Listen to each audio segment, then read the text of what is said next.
Hello, ladies, gentlemen, and everyone in between. I am Diana Clary and the Lavender Lady. How the heck are ya?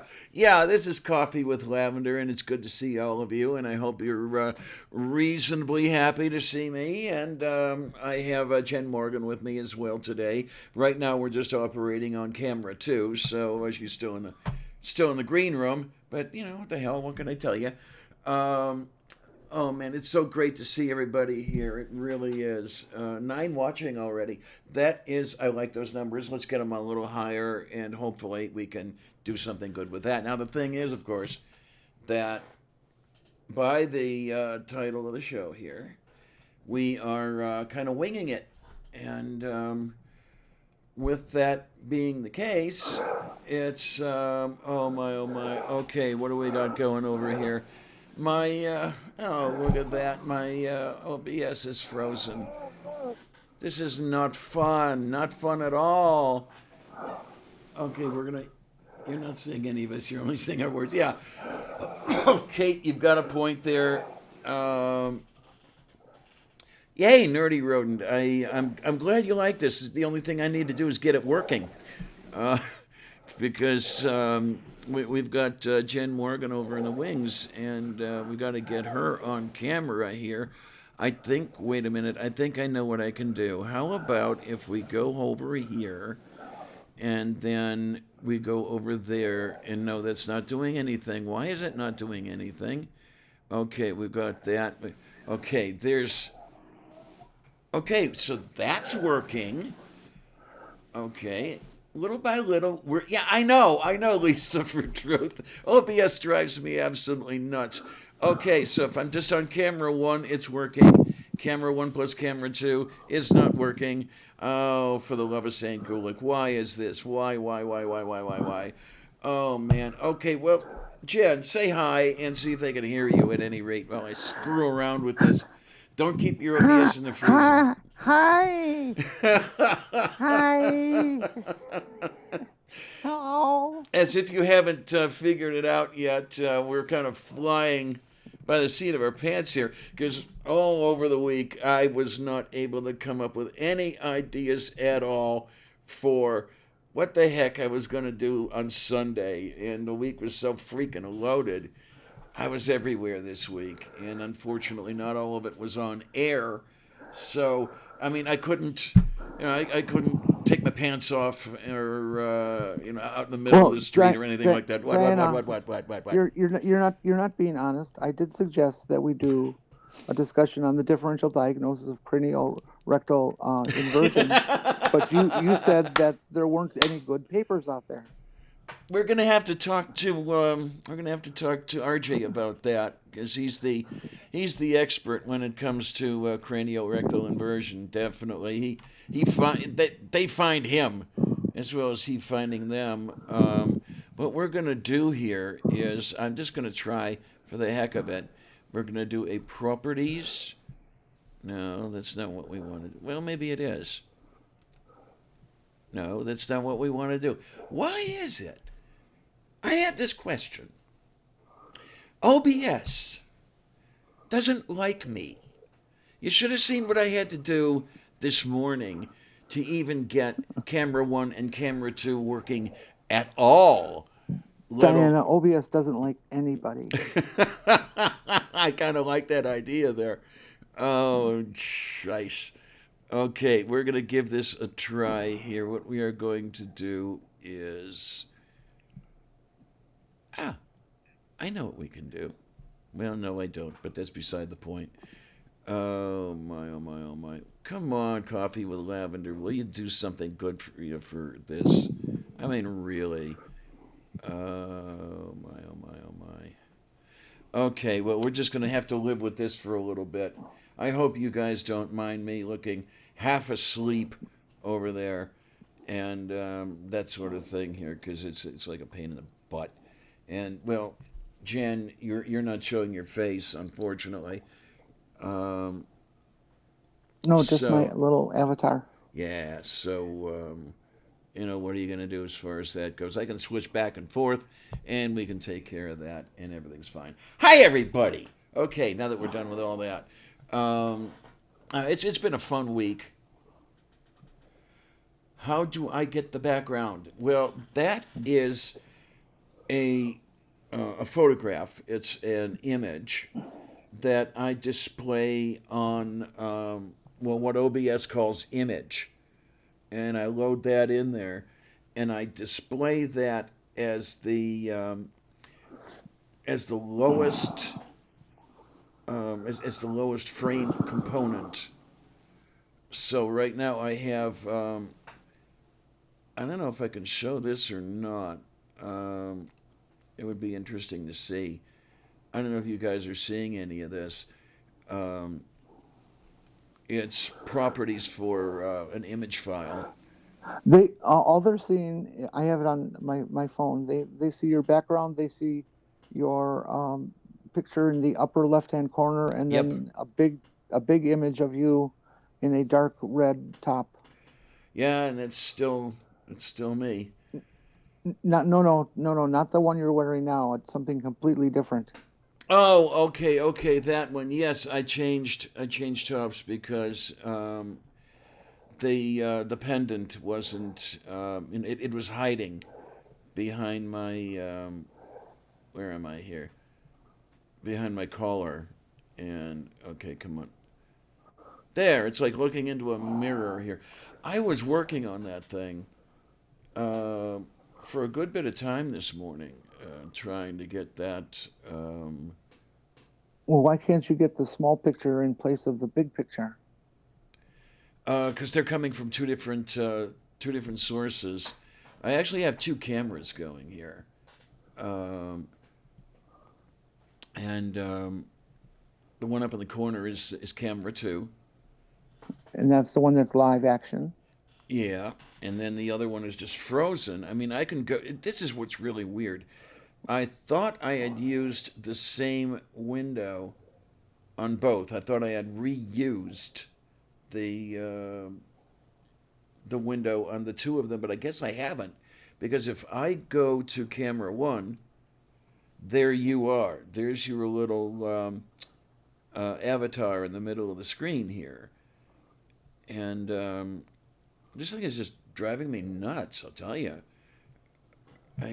I've got because this morning I had to screw around with it for about a half an hour. Camera two wasn't showing at all, um, and I had to screw around and wait a minute. I'm hearing a lighter. Oh, that's right. You Okay, it just changed to what you said. Black yeah. background with my Mm-hmm. avatar. Yep. It's quite a delay. Yeah. It's really I'm getting a heck of a latency here. I don't know why that is. It was up to 6 minutes a while ago. It was a couple weeks ago. I actually sat here and counted. I was like, why are they doing that to me? They don't like me. Um, so is am I not to knowing for to that to making? What am I talking It's got about? that's got to be your ISP that's doing that. Something like that. Gotta be. Oh, wait a minute. I got an idea. Um,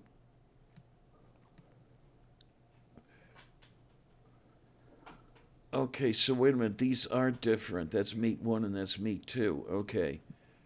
So, oh, what are you going to do? Now Um, it's back to the old static picture of you. yeah, we're just going to have to live with this for a little bit because I cannot turn OBS off. It'll screw everything up, and I don't want to Can't you just screw turn the everything one up. camera off? What do you need two cameras for? You're one person.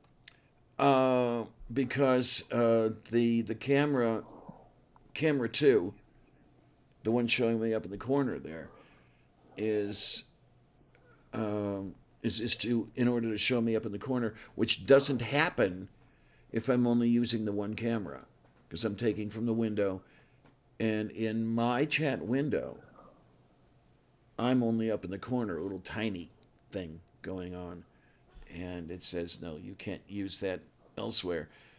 But that's beside the point. What do we have going on over here? And what's everybody talking about and everything else while I'm just, being weird over here? Oh, man. Okay. Jess says she left her sanity in her other pants. Well, we can work on that as far as that goes. what was it? I was. Oh yeah, that's right. You remind me. One of the things I'd like to do within the next week or so, if I can manage this, I would like to go. Excuse me, to a local KFC because in Pittsburgh and in Norfolk, Virginia, only those places and for a limited time, they are test marketing a sandwich consisting of, are you ready for this? A piece of chicken between two donuts. Yeah. Yeah, that's exactly what most people said when they saw this. And oh my, it's a kind of thing that I have to do for closure. Um, because the last time Cy Strike and I talked, which was the evening of Tuesday, the 17th of September, I had just seen an ad for this. I said, "Hey, Cy, we need to test this for science." And he answered with, "Well, yeah, we were going to have a barbecue, weren't we?" You know, he was going to be coming out here for a backyard barbecue, and he says, "Hey, why not include that on the trip?" That sort of thing. That was about 8 hours before he died, and I think that for the sake of closure, I've really got to do this. You know, it's for the science of it all, and for the memory of my dear friend. There's a KFC not too far from here. All I need to do is find somebody to drag out there with me, because somebody somebody has to hold the camera while the other person eats or tries to eat. Let's put it that way. Um, it's like I could, oh God, one piece of chicken between two donuts. What the hell is going on? Why are these people even thinking about that? I have no freaking idea. Who gave them the idea to do something like that? Do they have they getting a kickback from Krispy Kreme or something? I don't know. Uh, Well, cross promos are a thing nowadays. okay then. Okay. Yeah, Dave is asking, do they not have a KFC out where Kate is? And oh yeah, KFCs are everywhere. They're like a plague, basically speaking. Uh, they're almost as prevalent as McDonald's, for Christ's sake. Okay, yes, I will. I will go along with that. I definitely will go along with what Kate just said. Yeah, she's there, but she's not all there, and that's why she's so amazing. I've said it many times, and she still won't believe me. But you know, she's amazing. So just take my word for it, okay? Uh, What would the chat like us to talk about? yeah, there you go. What would the chat like us to talk about? Seriously. Now, one thing that Lisa for Truth asked before we went on the air is, you know, are my kidneys situated and everything else? And happily, I can say that I'm not going to be dying next week or anything like that. Um, the the situation, the how do you want to put it? Condition. Let's put it that way. It is progressive, but very slowly. So he says, you know, no dialysis or anything, no extra medications or anything. It's just that the little tubes that do all the filtration in the kidneys seem to be narrowing and clogging to some extent. But as far as he says, you know, like I say, you're going to have to wait to have the party because I'm not going to be dead next week. You know, week after I can't promise you anything, but next week is I'm still around. The fun part about it was a little while ago. I just sent the check for the copay. Um, Maybe about 2 days ago, because there's a copayment for the procedure. And I made this check, $275, solely on the generosity of friends. And I cannot emphasize too much how grateful I am for that. And I'm just going to have to stay out of hospital, out of doctor's offices, whatever it is, because I'm not going to the well again, at least anytime soon. So that's all done. But the fun part about it was, got this little thing over here. It's probably difficult to see. It's You, the the itemized the itemized whatever the hell it is. Oh, I know what I can do. I can switch to camera too. How do you like that? Yeah. See? And well, maybe I can just stay on camera too. How's that sound? And here we are on my little itemized list here. And let's. Yeah! You saw that! Yes, indeed. Holy fucking shit. We have, oh man, pharmacy, $36.57. I don't know. I don't remember them giving me a Tylenol.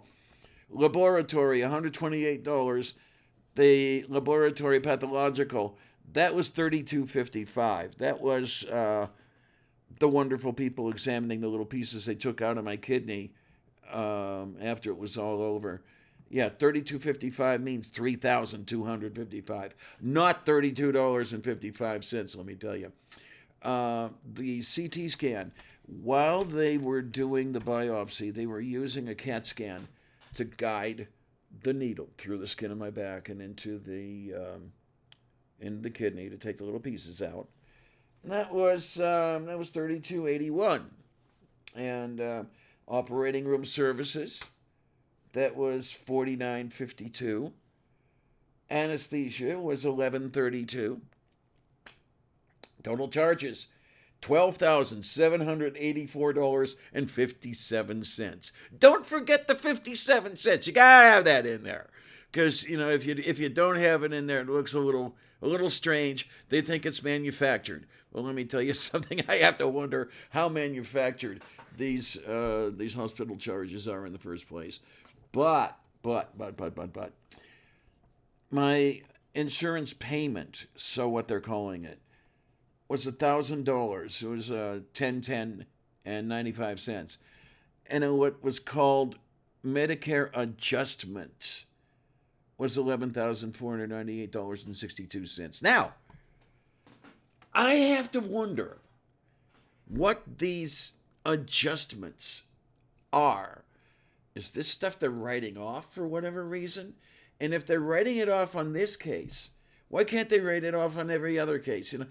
Obviously they're not losing any money while they're in operation. So, by writing off this $11,000, it seems they're not losing any money. So why are people getting charged out the and going into bankruptcy, et cetera, et cetera, et cetera, like that? Now, like I say, happily, I am not responsible for $11,000. Happily, I'm really sorry. I was responsible for $275, and as I say, through the generosity of friends, I was actually able to write that check, and hopefully everything's done. And whatever happens, I'm not going back for anything. Even if I start throwing parts, I'm not going back to see any doctors anytime soon, because yes, Lisa, for truth, you are absolutely correct. That is indeed what we get for not having universal health care. I don't know. Jen, haven't you run into a bit of a problem? I don't know if you want to talk about it or not, with the whole healthcare system where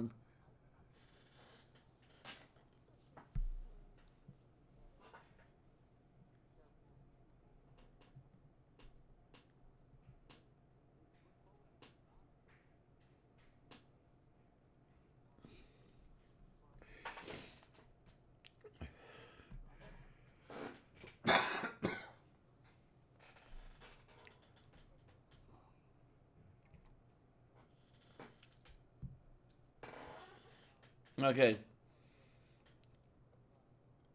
Oh, great. No warning. Oh, for the love of Saint Gulick. No, at least they can do is tell you that in 3 weeks we're pulling the rug out from under you, for Christ's sake.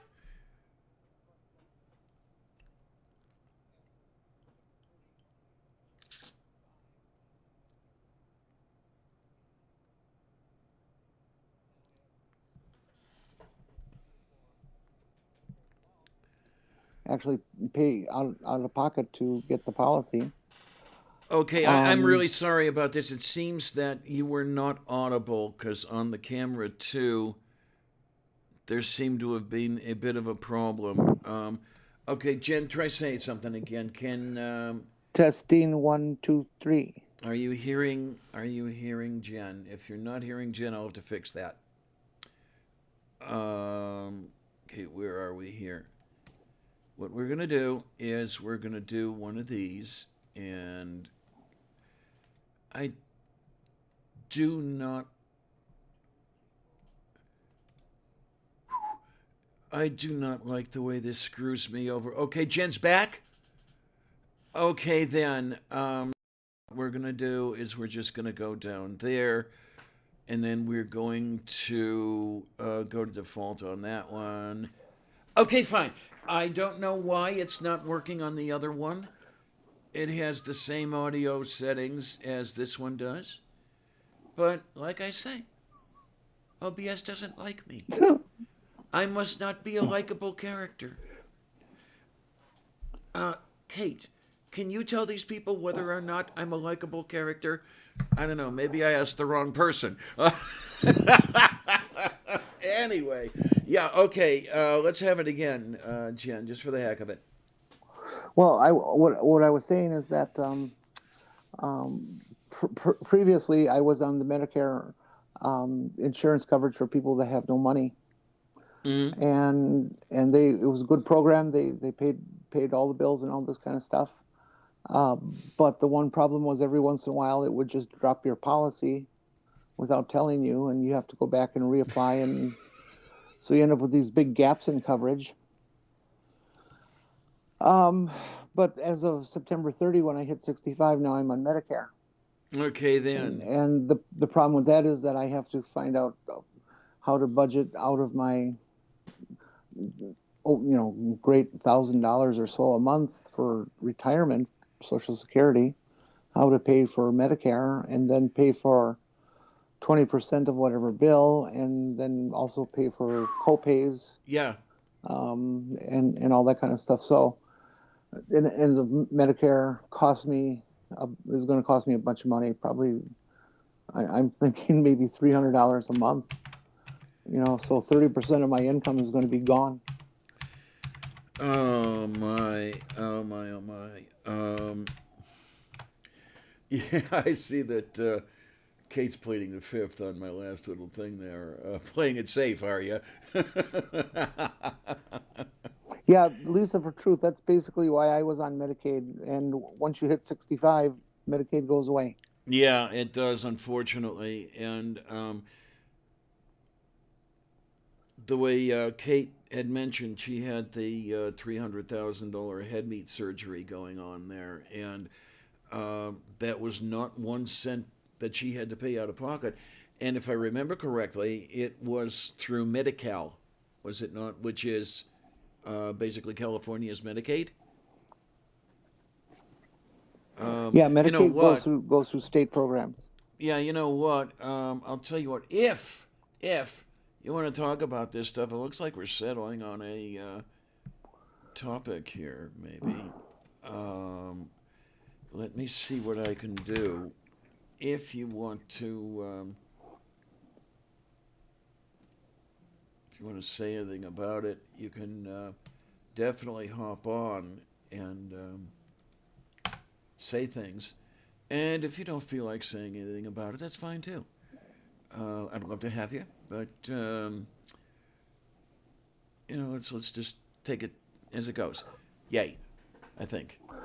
I want to see, if Bernie Sanders talking Medicare for all, but what he doesn't say about his plan are some of the details. I mean, he does offer certain details about how he expects to raise money for it and where he wants those tax dollars to come from, as in like corporate wealth and Wall Street that isn't taxed at all.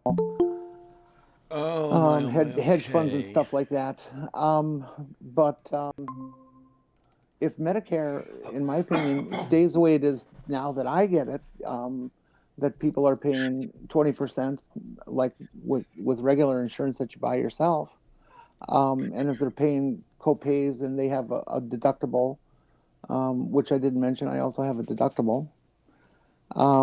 It's going to be no better than what we have now, because those are the people who are the same people are going to go bankrupt from having Medicare as they are from having private insurance that doesn't pay 100%. Mm-hmm. Um, Hi, so Kate. Glad Hello. to see you. I'm worried I might be having a wee bit of echo issues because when I speak, or sorry, when anyone else speaks, the little thingy that says I'm speaking goes up and down. So I'm worried I might have some echo. I hope not. you sound fine to us. I'll Well, just. yeah, but I would sound fine to you guys. It's the the folks watching at home who might not. I will check. Okay. Okay, all the folks Um, at home who will get a copy of our home game when this is done. Yeah. Anyway, I do have a thing or two to say about it. See, the thing is that, like, as great as Medi-Cal is, and it is, you have to keep reapplying like once a year, so they can check your income. Oh, You yeah, know, I'm to familiar see with whether that you sort of thing. qualify, and they make the bureaucracy nigh impenetrable. And they have it set up so that someone who earns their money through something like, wait a minute, I'm seeing a no sound thingy on mine. I'm worried now. No, wait, are you seeing it on your stuff? I mean, Yeah, everybody. on mine, it looks like I'm muted. Okay, Everybody says it everybody sounds says great. you're fine. Yes, but So we're also very, very, very delayed. yeah, that too. Okay, So well, just keep regardless, us informed, people at home. Definitely. yeah. And I'll be right Regardless, back. though, of course, you know what? Actually, I think it's her. Because every time she speaks, my icon makes it look like I'm speaking. I don't understand it. It's weird. Oh, that Um, happens a lot. Yeah, I don't know what it is about Jen's equipment, but it seems to do that sort of thing. So let's just go with it. Okay, well, anyway, what I'm saying is that they make the bureaucracy nigh impenetrable. And if your income is from a non standard source, like if it's not a 9 to 5, if you're not flipping burgers at Mickey D's or something, so you can't show them a pay stub, Uh if huh. all your money comes from something like Patreon, their system is not set up to handle it. They don't seem to realize we live in the 21st century yet, and it's just not built for it. And if you don't give them what they want in exactly the right format, and the formats they'll accept are insane. Mm-hmm. Like, if I take a screenshot of like Patreon to show what I earned and for what reason, and then I sign that and send it to them, it's not good because on the screen my name is not displayed. However, if I were to take a grocery receipt and write down all of my income and put my name on that and sign it, they'll accept it. It's so Oh fucked up. hell, Jesus I Christ. know. I don't understand it. And like right now, I had one of those annual reviews, and I'm really close to losing my Medi-Cal simply because I spent so long trying to give them what they wanted and having it rejected, and me asking, what did I do wrong? And them saying, well, we're not really sure. We just don't like it. Basically, I'm this close to losing my medical just because of the fucking bureaucracy. Now, if we get universal health care where it's guaranteed, this all just goes away. You know, this Yeah, problem is not a thing. yeah, And yeah. so I'm very much in favor of universal health care like you wouldn't believe. Oh, I Although, would. I mean, it may be a little too far reaching and we should just settle for galactic health care. Okay, I'm fine. That just would saying. work. Yes. Yeah, Well, you but have to have those Alpha Centaurians covered. That's important. Other than that, the yeah, the rest of the universe, they don't care. Uh, yeah. So I've talked about my finances many times. I've talked about the way that like when you're not paying for healthcare and when you're not paying rent, you can live very well on less than minimum wage. And I mean very well. Like I'm this close to buying a motor scooter well. now, that's something I'm curious about. If Well, tell me to shut up if you don't want to answer the question. But um, with HUD, anyway, when I'm doing the annual recertification and everything, they specify on their little sheet that even um, stuff that you don't pay for that you normally would, let's say if I'm living somewhere rent free, they want the value of the rent that I would have paid reported to them. Do you have to deal with any of that, or what's going on? Not that one, no. Mind you, it might be different if you're receiving some sort of benefit other than, say, food stamps or medical. Okay, okay. But they do not, like, they only care about income. They don't care about assets. Like, they haven't asked for my bank account, like my bank balance. They haven't asked for that. Oh man, And everybody asks me so, for mine. Yeah. and so, like a gajillionaire who has decided I'm not working now, I refuse to work anymore, could probably get on Medi-Cal just by saying, well, I don't work, I have no income. Okay. That's a little Which strange, which but is kind of insane, yeah. but at the same time, you could totally do it. So wait a minute. I have to find like 1100 cajillion dollars falling out of the sky into my lap, and then okay, I can stay on the program, so it'll still be okay. Fine. I'm gonna have to work on that. It's crazy, right? Although actually they have this weird little sort of persnickety thing where they ask you for gifts. They say, are you receiving money from some source where you're not working for it, where they're just gifting it to you, right? So if you're on Medi-Cal and then you receive the 11 gajillion dollars, they will kick you off Medi-Cal simply because your income is that high. But if you were to like get the 11 gajillion dollars and then get on Medi-Cal, that's different. Oh, because you got the gift previously or previous to Yes. applying. Bingo. Okay. It's Yes. crazy the way this stuff works. I mean, And I if they're mean, if like say Bernie is elected and we get universal health care, none of this is an issue. Not mm-hmm, one tiny mm-hmm. scrap of it is an issue. And I cannot understand people who are so against it. I was having an argument with someone about it on Facebook, where she's like, "Well, I just want to keep having choices. I like my insurance the way it is," and I'm like, "Dude, you will still get exactly what you already have and better and cheaper if it, and she's like, no, I like it the way it is because it's like all my choices. I'm like, there's no reasoning with these people. I don't know. I may be full of shit when I say this. Well, you know how full of shit I am anyway. But one of the things that comes to my mind as to why these folks don't like the proposed, say, Medicare for all or universal health care or whatever the heck it happens to be, and they want their choices, etc., etc. What I'm thinking is they don't want to pay for my genital surgery. And it's probably, I'm thinking it's that simple.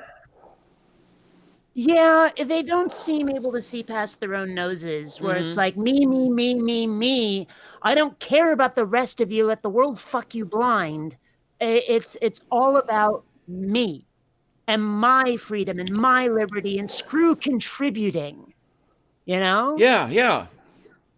Now, I actually don't know whether genital surgery would be covered. I actually don't know because they talk about there should be no insurance that they call duplicative care, where you buy insurance and it handles your basic stuff, ears, nose, and throat, and all that stuff.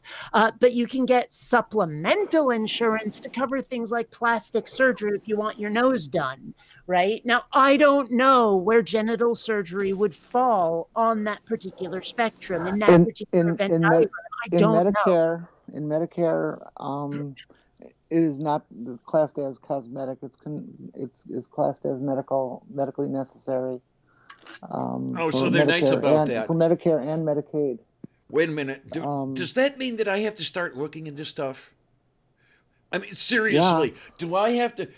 I want this shit. Okay, I do, and it's just all these years. It's been a matter of paying for it, and if they're Well, gonna why don't you if they're gonna call your let me damn do that, representative and find out well, I'm not whoever on your caseworker is? I'm not on a first name basis with Mike Doyle yet, but that may change. Um, I don't know who Mike Doyle is. he's Talk my to your he's caseworker. my representative in the House. Um, No, no, no, no, no. Talk to your caseworker on the local level. oh So, man, you try to do that. Oh, you have to jump through all kinds of hoops to do that.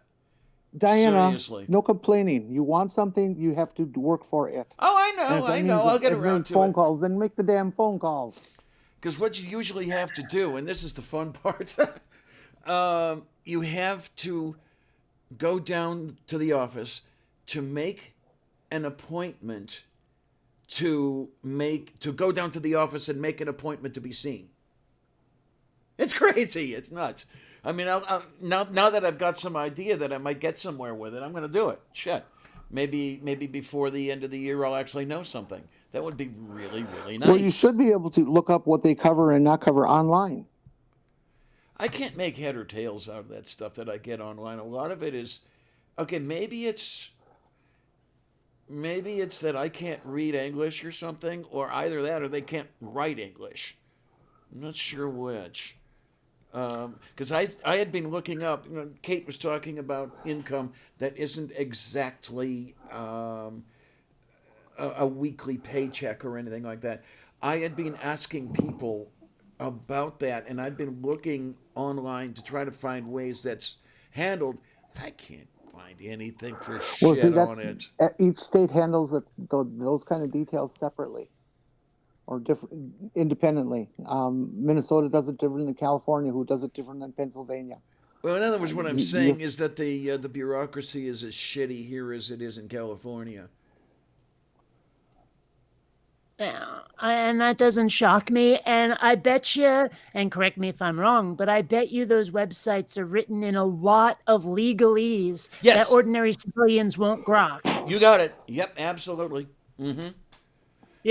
Party of the first part, notwithstanding blip, toggle, wiggle, snort, all that shit. Yeah, Probably using words like debenture. I don't even know what the fuck debenture means, but I bet you, yeah. yeah. And there's a lot of cross referencing. So you end up, okay, refer to section 1, paragraph 3, subparagraph A. And when you get there, it's refer over here and then went over there. And then by the time you get through with the chain, you're back where you started. And you haven't figured anything out yet. It's like. what exactly is the name of your medical coverage in Pennsylvania? Okay, it's the Medicaid. It's really all they Yeah, call it. no, it's got some cute name like Medi-Cal or Pen Care or something like that. It should say that on one of your papers that you've gotten from them. I don't get anything from them because, okay, I am just over the line to receive full Medicaid benefits. I'm at the point where they will pay my Medicare premium for me. But anything over that, no. So Okay, I here really you don't go. get anything from them.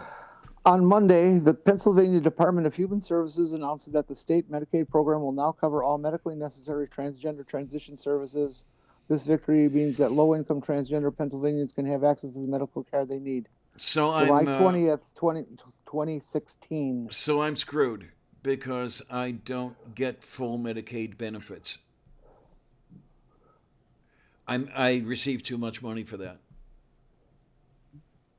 Well, stop receiving that money then, darn it. Yeah, I'll have to quit eating. Well, hell, I need to lose weight anyway, so Well, you want to talk about like these programs having cute little names? Try looking up Medi-Cal on Google because you know what other word it's spelled exactly like? mm-hmm. What were they thinking?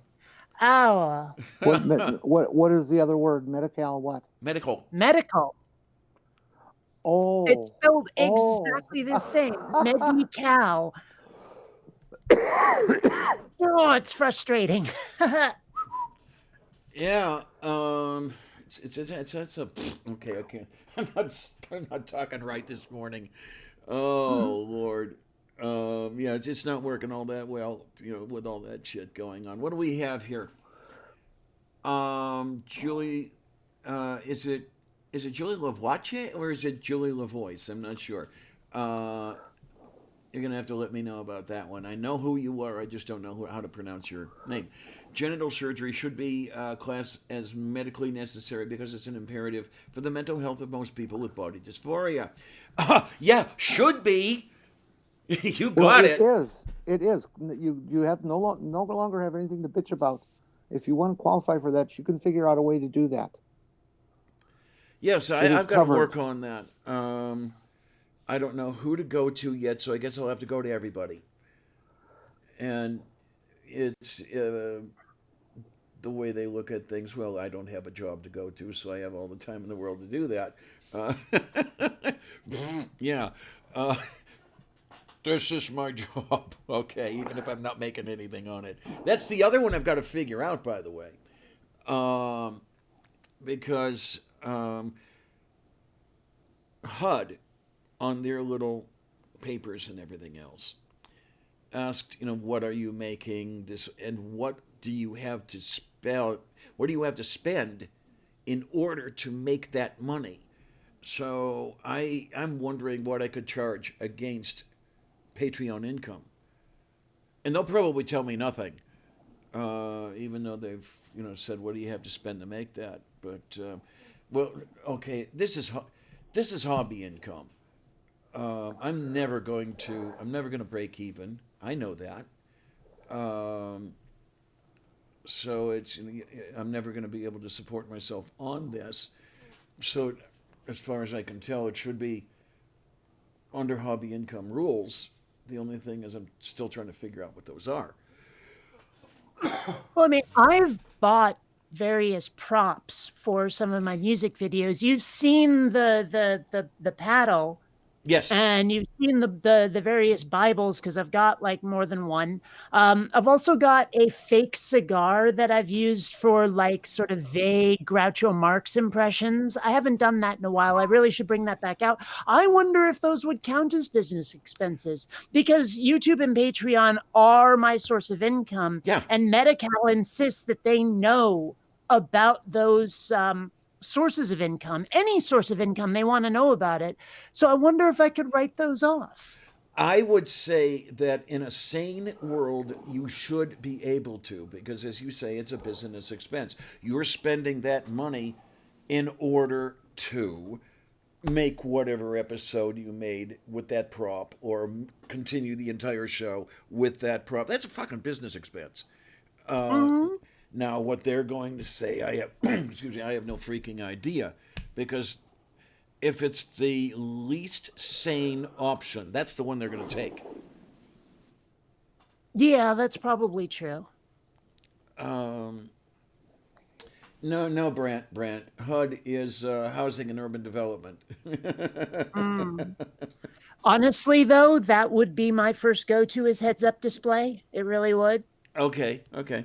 But maybe that's because I've watched so many movies and so many TV shows that involve one form or another of the military. Mm-hmm. So Mm-hmm. All right, Diana, Yes, dear. what is your maximum income? What was What your the maximum income last year? my maximum? Oh, wait a minute. What? What was your income last year? Okay. Your gross. My gross was around $13,000. The maximum That income of was that was fifteen social. thousand eight That hundred was per Social year. Security. 15,800 per year. What? Where? When? What Your is? What is that? What is that for? What is that? single adults between the ages of 19 and 64 must have an income that falls below 133% of the federal poverty guidelines to be eligible. A For? maximum income of 15,800 per year, or roughly $1,317 per month, Okay. per Eligible. individual for Eligible for. Medicaid. Okay. This must be in Minnesota then, No, this is Pennsylvania. because the Pennsylvania people told me that I do not. The Pennsylvania people told me that I received too much to be eligible for full benefits. I was talking to one of their people on the phone, and that person told me this. Well, let's There's see. a This comes partial from thing that I get. As I said, the Pennsylvania Medicaid program pays the Medicare premium for me. I'm eligible for that. But then I have to make less than that to be eligible for payment of everything, because I was trying to figure out any way I could, to get whatever help I could. Um, Trying to remember well, if who thirteen that thousand was. is all your income, is that everything combined? That's the total.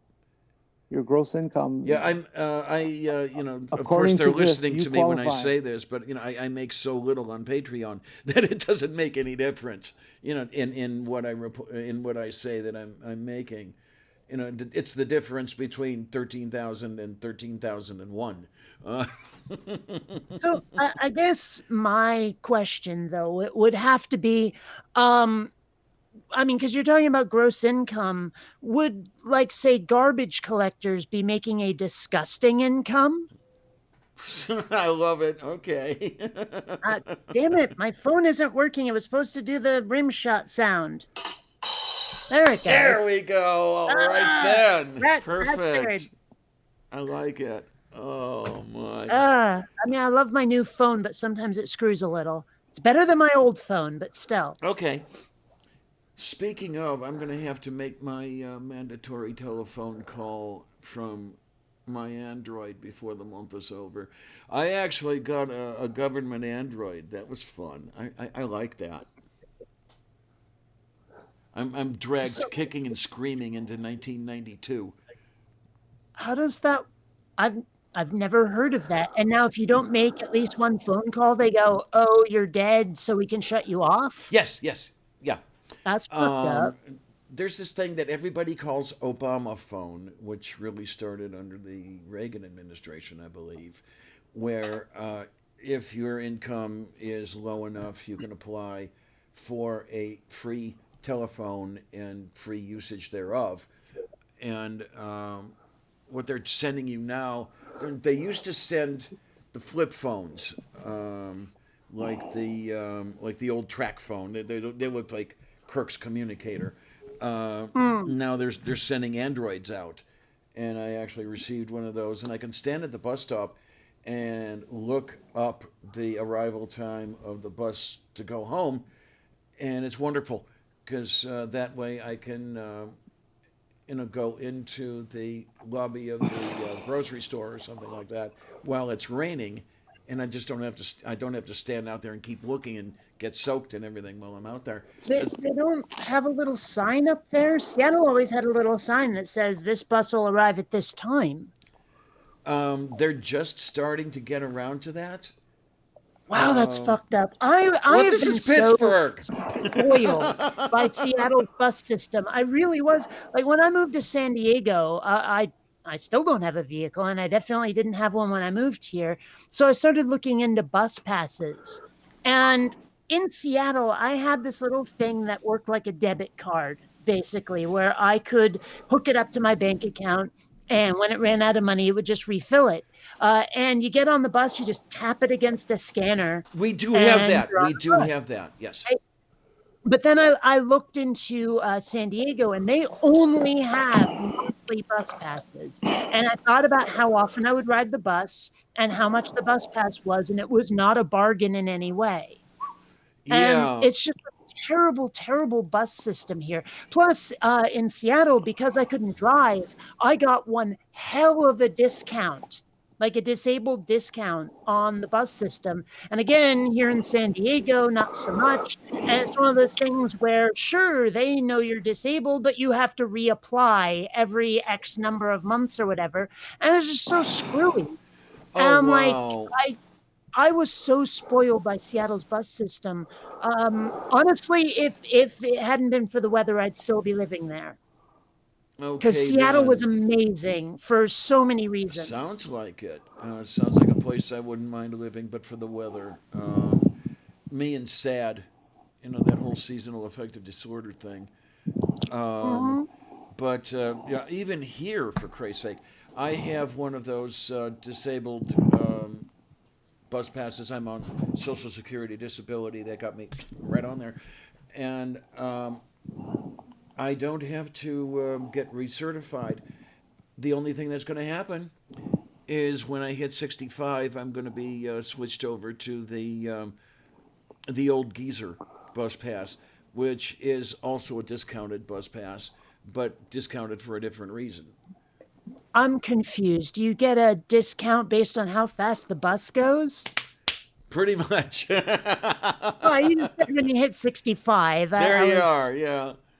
I mean, You know what you you'll know also me. get, Diana, is when you Mm, go into Social Security. Did you have 35 years of um, employment no. income? No. Hmm. No. I've been on Social Security disability for over 30 years. Oh, I didn't know that.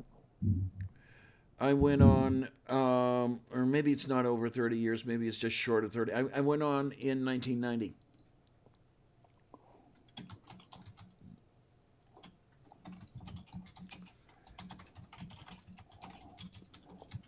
Sorry, Uh, I'm responding to something Lisa said because she's like, come to Eugene, Oregon. We have a great bus system. Well, if it's anything like, oh gosh, where was it I kept going to in Oregon? Portland, I think. It's very similar weather to Seattle. So yeah, that whole area is a I don't rainforest. know about the rest of Oregon, but Yeah, you're also talking you have rainforest there. no idea how long it took me to shed the East Coast pronunciation of Oregon. And every time my dad would come to visit me and he'd say Oregon, I'd be like, oh, dad, you're going to get beat up. You are so going to get your ass beat. Uh, but yeah.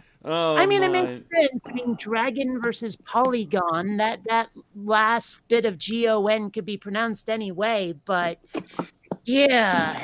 Anyway. Yeah, it Arkansas. went either or. Where I grew up, you heard a lot of Oregon, but there were a few who talked about Oregon. Mm-hmm. Arkansas. Well, Oh yeah, yeah. that is the name of the river.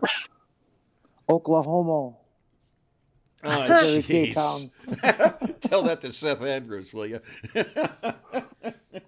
But no, the state is Arkansas, and the river that runs through it is the Arkansas.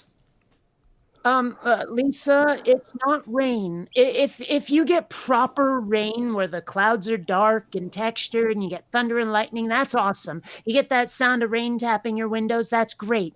But really, in Seattle, the problem was the clouds, right? It was the quality of light that you would get because it's this bright, harsh, white, fluorescent light level of white, and it sucked, right? I mean, if we had gotten storm clouds, I would have been so much better with it. Okay, then. Kid, where? What? Where? Where? What? Why is that an issue? It's light. No, because it makes you depressed. Mm-hmm. Seriously, Yes, it there were does. so many times It makes you before I moved to depressed. Southern Doesn't make me California depressed. when I was almost suicidal when it wasn't summertime in Seattle. Seriously, seasonal affective disorder is a thing. Yes, very, very many It has, much. that has to do with the time of light. How much light, No, time wise. no. Okay, I guess I'm gonna have to do a show on this one of these days, and maybe I'm gonna have to get one There of you my go. Write it profs. down. Yeah, maybe I'm gonna have to get one of my profs if he's still working, if he's still alive, because this guy wasn't young when I was in school, and that was in the mid '90s. Yeah, because we went over the whole seasonal affective disorder thing. We even know how it works and everything.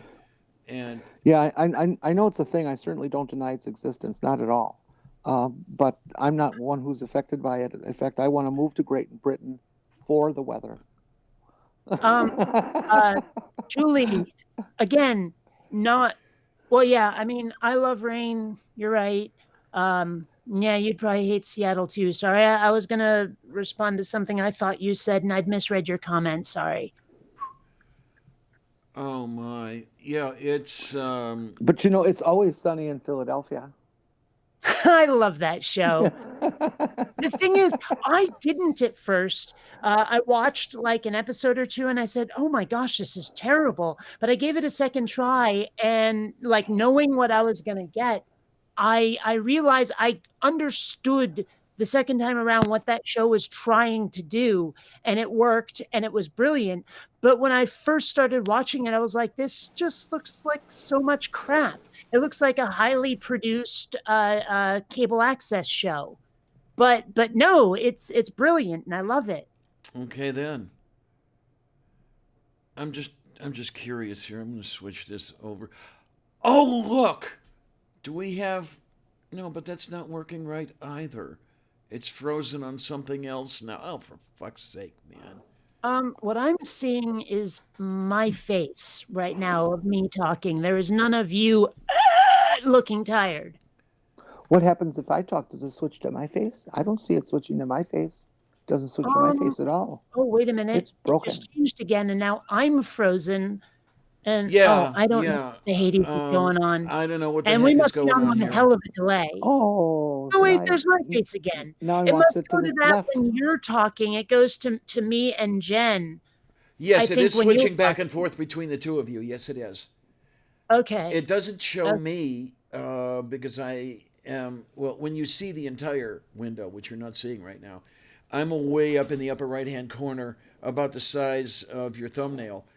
Um, so this is why I set up a second camera.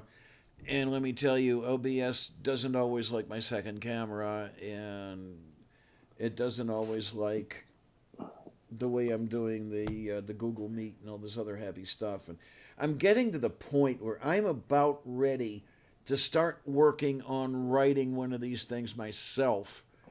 But I got a lot to learn before I do that. Yes, I'm Lisa, getting the absolutely. impression that OBS has IBS because it's a piece of shit. Mm-hmm. Hi, Lisa. Oh my. Have you Hi, really Greg. not tried to use Zoom? Because I know a lot of people get great results from Zoom. Zoom kills my Linux system, and then Even Linux, stop using Linux. It's hamstringing you for a lot of good programs. and then the other thing is that last I checked, Zoom wants $15 a month or something like that. Does it? Let me look it up just to make sure. There's one that you can do for, I think it's like 15 minutes or something like that for free. But Hmm. you know the way my shows run. You've been on Yeah. quite a few of them, and there's no way I could do that. I would have to be paying their premium price, and Well, there are some where you can use it just constantly. The only thing is there will be a watermark on like the bottom of the screen, right? And that's not so bad. I mean, granted, if you're making a YouTube video, just like I would do, chances are you don't want that watermark because it just looks cheap and chintzy, and it's distracting. But if you don't mind it on a live stream, if you can find a system that uses a watermark and you have to pay to get rid of it. Because what I'm looking at right now, okay, here we go. Zoom meeting plans for your business. Basic is free. Um, Host up to 100 participants. Unlimited one-to-one meetings. 40 minutes limit on group meetings. Unlimited number. And then for the pro, all the basic features plus 100 participants. Meeting duration limit is 24 hours, which might be enough for me. Um, and it's $14.99 a month, which eventually I could, if I could make a little bit more money and not get kicked in the arse for having made that much money, sure, as long as I was fairly confident that I would continue receiving that money amount, then I'd pay the $15. Well, I'm sure there The, must be another similar and free system, something like OBS, but an alternative. There's gotta be. there's got because what I'd like to be able to do is use something like Zoom. We used to use Zoom on movie night, and what was really great about it, one of the things was you had this whole bit about raising your hand to be noticed, to do whatever speaking and everything else. So it helped with eliminating talking over people. Because you could say, "Hey, Kinda. it didn't always work well, but sometimes it actually did." Because Jen can also tell you because she was on movie night as well, and there were times that hand raising thing did work. Not always, but there were times, and I'd like to have something like that where, especially when I get 8 or 9 people I've had on occasion on my show, and yeah, it gets a little crazy, and you've got that many people on at once. Um, And what Orla is saying, it probably could be gifted unless it was like a subscription thing. Like, I hate how many programs are going now to subscription formats where you're not buying a program, you're like leasing it or something where it's a monthly charge every time. yeah, But I mean, I've had some of my viewers be so extraordinarily generous at me. Some of the stuff people have sent me off my Amazon wish list, and some of the money people have sent, and all that stuff. It's crazy, right? But so I mean, someone might be willing to spend that $15 a month or whatever.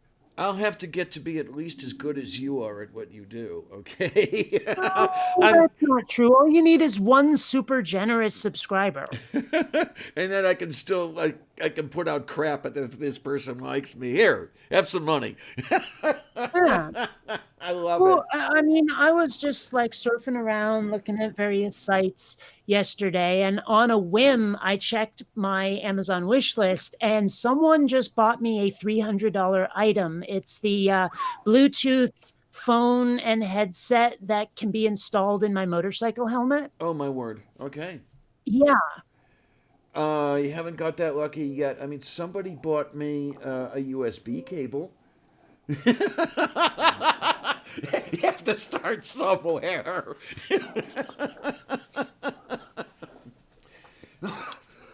Yeah, I mean, it's insane how generous some people can be. I'm shocked at the level of support I've found. I really am, and No, not just shocked, but grateful as hell. you're just that It's good. Siri, you are damn good at what you do.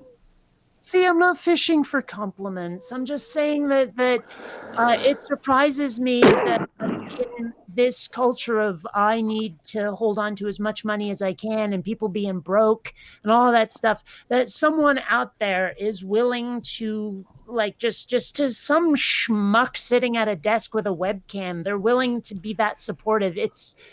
I mean, I'm blown away sometimes by human generosity because I don't have that much faith in humanity. And yet, Well, I have indeed experienced some of that.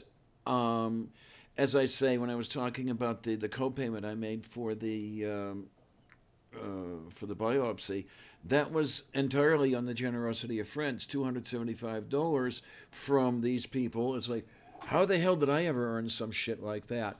I mean, 200 of it came from one person. Thank you, Andy, sincerely, one more time.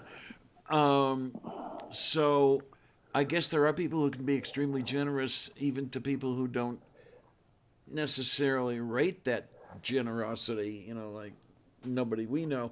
One of those. But yeah, it's. I don't know where I was going with this, so pick it up and run with it. Have you ever heard of a vervet monkey? A who? A vervet monkey? Is that a Vervet. username or a species? I guess it's a species. Okay. Vervet. It's lives in the mountain ranges of East Africa, and the males have a bright blue scrotum and a bright red penis. All I needed right. to know that. I'm looking at a picture. Oh my Yow. word. That's powerful. How is this, forgive the unintentional pun, coming up? Because I happened across a picture of it. Okay. Okay. So here's a question. I may have asked it before, but I have to ask it again. Okay. You know, when people are talking about vowels and they say A-E-I-O-U and sometimes Y, when the Wrong. hell is Y not a vowel? Thank you. Thank you. And by the way, Yada, yada, W is yada. also a vowel, but that's another story entirely. Sure sounds like a vowel to me. Let me put it this way. You could probably spell the Y of yada using vowels and it would sound the same. Okay, what I've noticed is a Y is an unstressed I, and a W is an unstressed U. Okay, for example, yay, you have, it can also be spelled I-A-I, yay. And then you have a word like water can also be spelled U-A-T-E-R. Okay, so you see how you have that interchangeability going on. And everybody tells me, no, it's not. No, it's not. Why? Because it isn't. It's like, you sound Christian to me. But that's beside the point. Yay! Now that I've made an entire ass of no. When don't I make an entire ass of myself? Well, I mean, and maybe it's just because when I've taken Japanese, there's a lot of sounds that people make just by stringing vowels together, and you can do the same in English. And it's just something that's been bugging me for a while. Y is clearly always a vowel. Always, absolutely, always. And then this is the thing that we got when I was back in grade school: A-E-I-O-U, sometimes Y, and well, the interesting thing going on there is in the dictionaries of the time, say in the early and mid 60s, when you phonetically spelled a word like happy, that last sound, the E in happy, was spelled with an I. And then some years later, they started spelling it with one of those E's with the line over it. What do they call it? A long E or some shit like that. I can't remember exactly when the change occurred, but it did occur. And it seems like they were going farther and farther away from a sane phonetic spelling. Ding, ding, ding, ding. In general, the Y is a consonant when the syllable already has a vowel. Also, the Y is considered a consonant when it is used in place with a soft J sound, such as in the name Yolanda or Yoda. In the names Brian and Wyatt, the Y is a vowel because it provides the only vowel sound for the first syllable of both names. Oh, That just sounds really arbitrary. so this is No. paraphyletic. Or did I get the word right? Wait a minute. Yeah, I think it. Monophyletic, monophyletic, paraphyletic. So, in other words, this is a clade, well, not a clade because a clade is monophyletic. It is a grouping that arbitrarily excludes members that people don't want there. Sort of like what the Christians try to do with apes. They can have. But I mean, what is the purpose of not wanting Y there? I have no freaking idea to tell you Okay, the if you absolute truth. spell, I'll go back to the examples here just a moment. Brian and Wyatt. If you take out the Y, you have Bran or Watt. Huh? Okay, but I mean, if you try to spell yes without the Y, it's S. I mean, Okay, if you try to spell yes without the Y, it's IES. And it is considered a consonant because it is used in place of the soft J sound. Yes. Okay, Yes. so they're what do we excluding do? stuff they don't Then want. It's an arbitrary exclusion. They're excluding stuff they don't it want there. really is.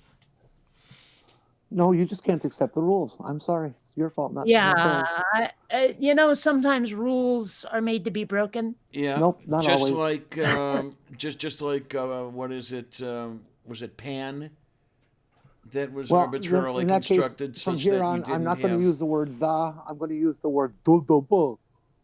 Okay, So that sounds good. Apple fell from I the love tree. it. I love it. Do stole the apple when it hit the ground. Do.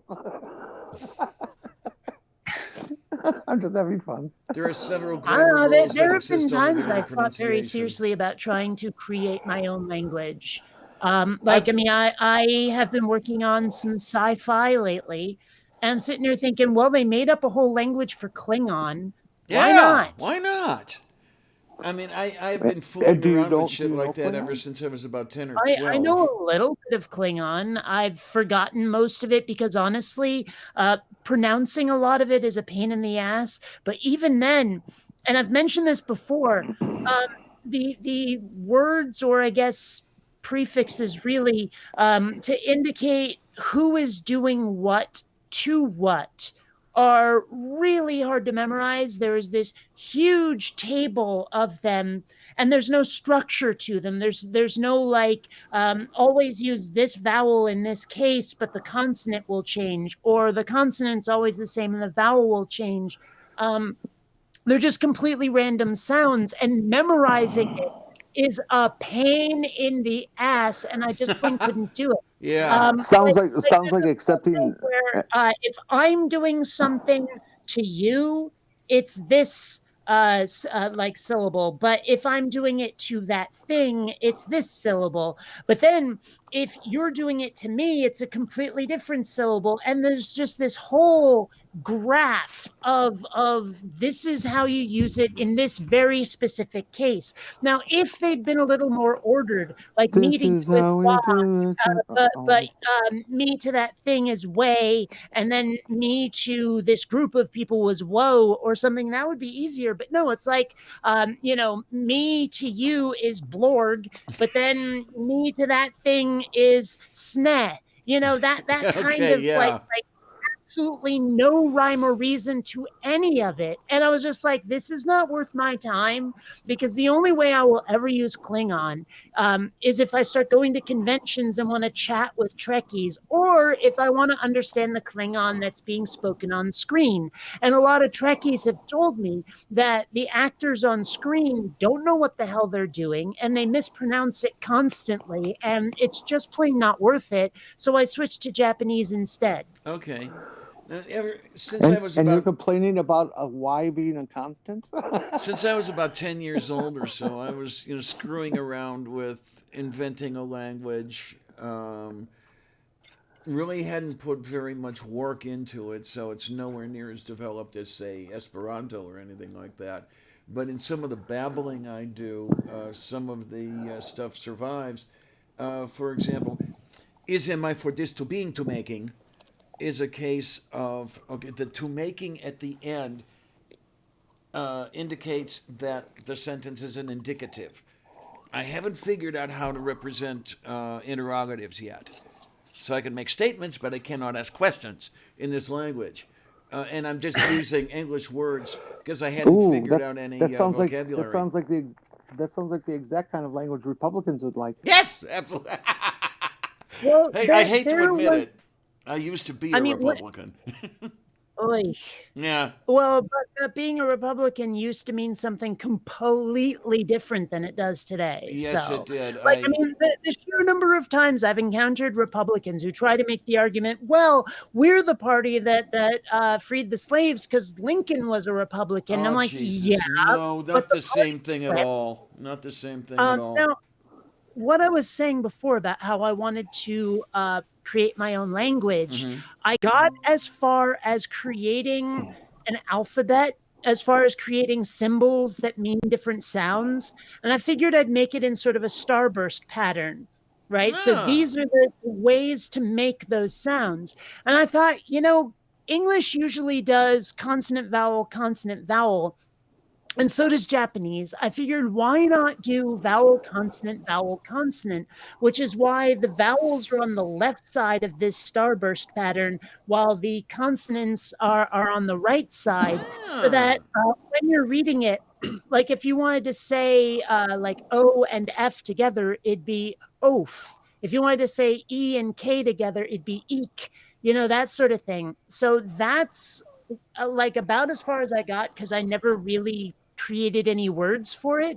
Hmm. And honestly, speaking it this way is seriously awkward, right? What's I really mean, nice about that is it has a sort of a resemblance to cuneiform. so anyway, like I said, I played around with creating my own language. And that's about as far as I got. But in that sci fi animation that I'm working on, there is a very good chance I'll try to use it for one of the alien races. All right. Can hardly wait. Yeah. My thing got started in earnest when I learned German, and that German has a set of vowels that are quite unlike those in English. Um, German has a, e, I, o, u, and then ü and ö and ü for the o umlaut and the u umlaut. Oh, and the a umlaut is for some reason oi. Um, Same. yeah. So when you see, I don't know if you remember the beer that was called. Well, everybody here in the states called it Lowenbräu, which Mm. when you looked at the Actually, way it was spelled, it was Löwenbräu. the way actually you were close, but the way they pronounced it in Vermont was just Lowenbrow.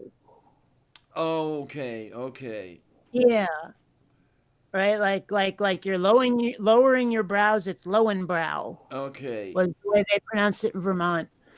Also, I mean, along similar lines, my favorite band is Roxette. They're from Sweden. Now, before Per Gessle started Roxette with Marie Fredriksson, he was in a band called Ulena Teeter, and they sang almost but not quite exclusively in Swedish.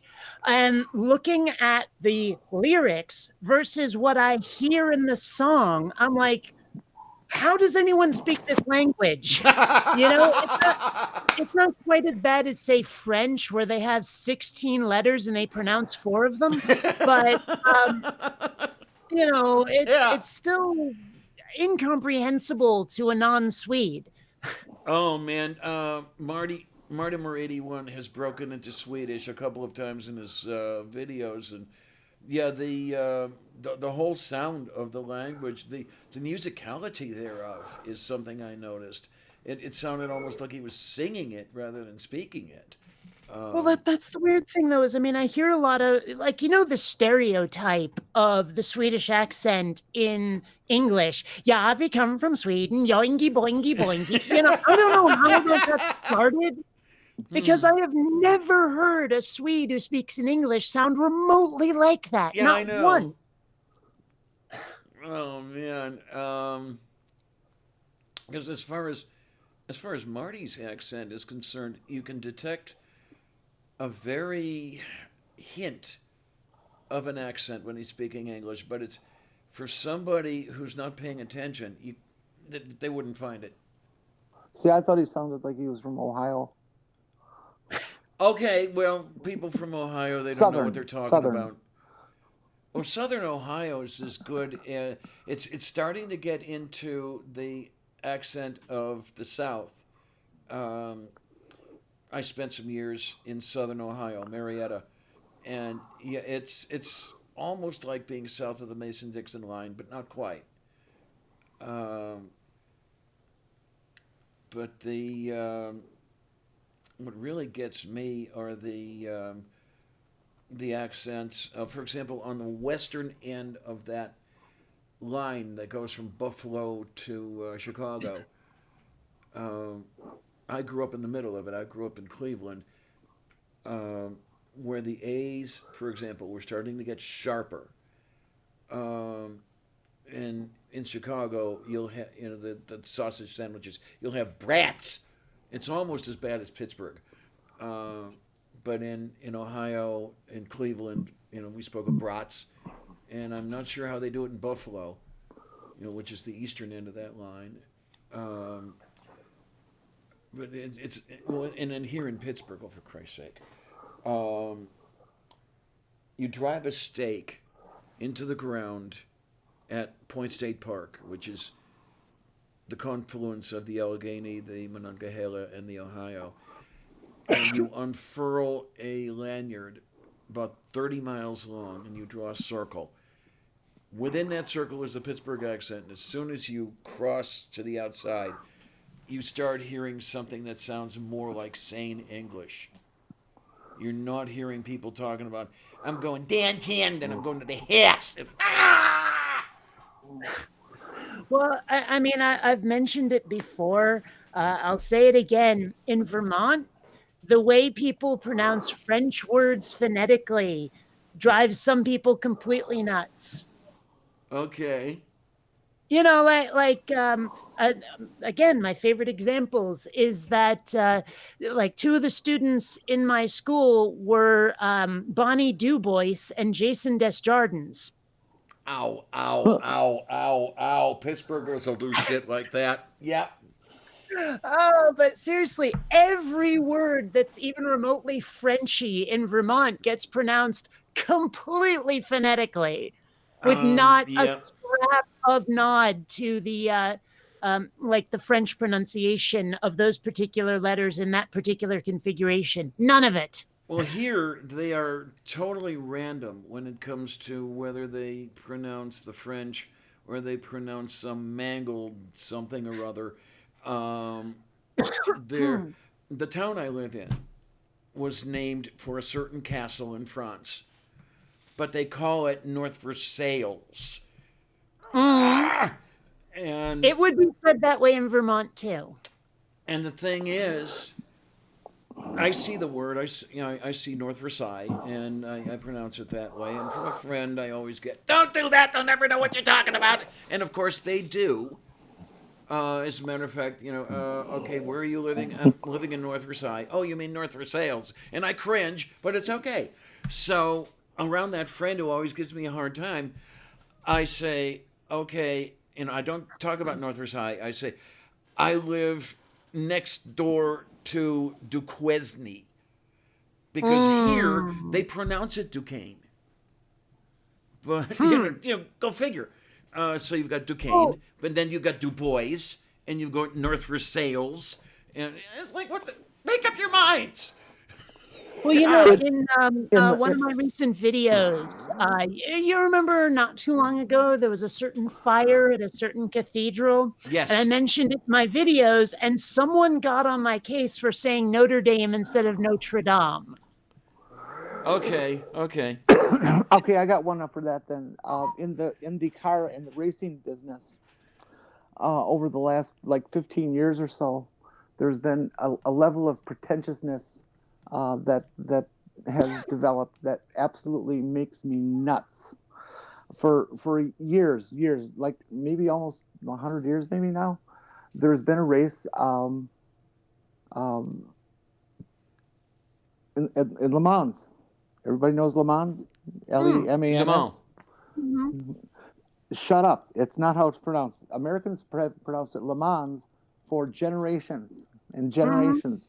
And over the last 10, 15 years, people have decided to become pretentious and now pronounce it Le Mans. What,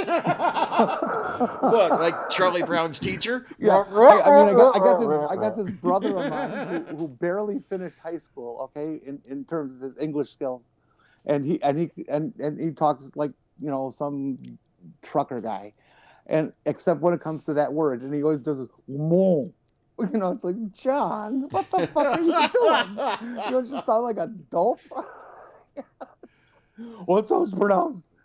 No, it's not. Not here, kid. You're in America. We pronounce it Le Mans, and we always have.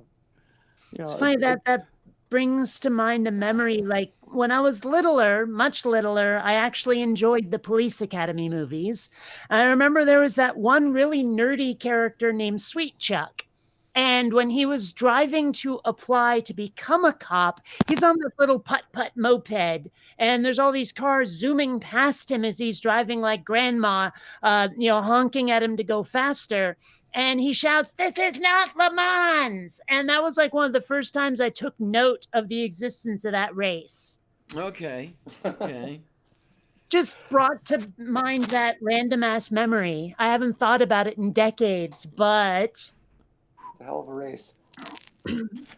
Oh man. The other one that Actually, I tend to agree with, because I spent my entire adult life working on German cars. It's not Porsche, or Porsche in American. It's a Porsche.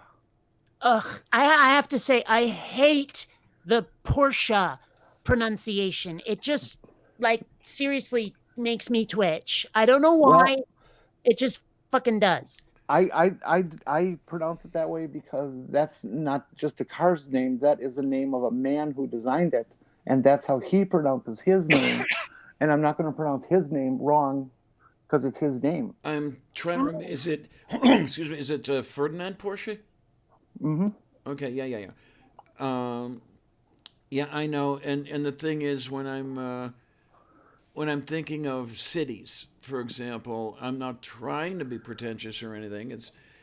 But okay, when I'm speaking of a certain city in southern, what people here call Germany, I'll speak of München. Actually, München steht, Gesundheit. yeah, What, steht in what is Bayern. it? The city is München.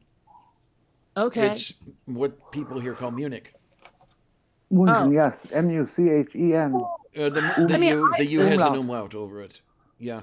I mean, I really don't understand the way, like, English speakers have completely butchered the name of countries. Like, Yes. I don't know how they ever got Germany from Deutschland. I don't know how they ever got Japan from Nippon or Nihon.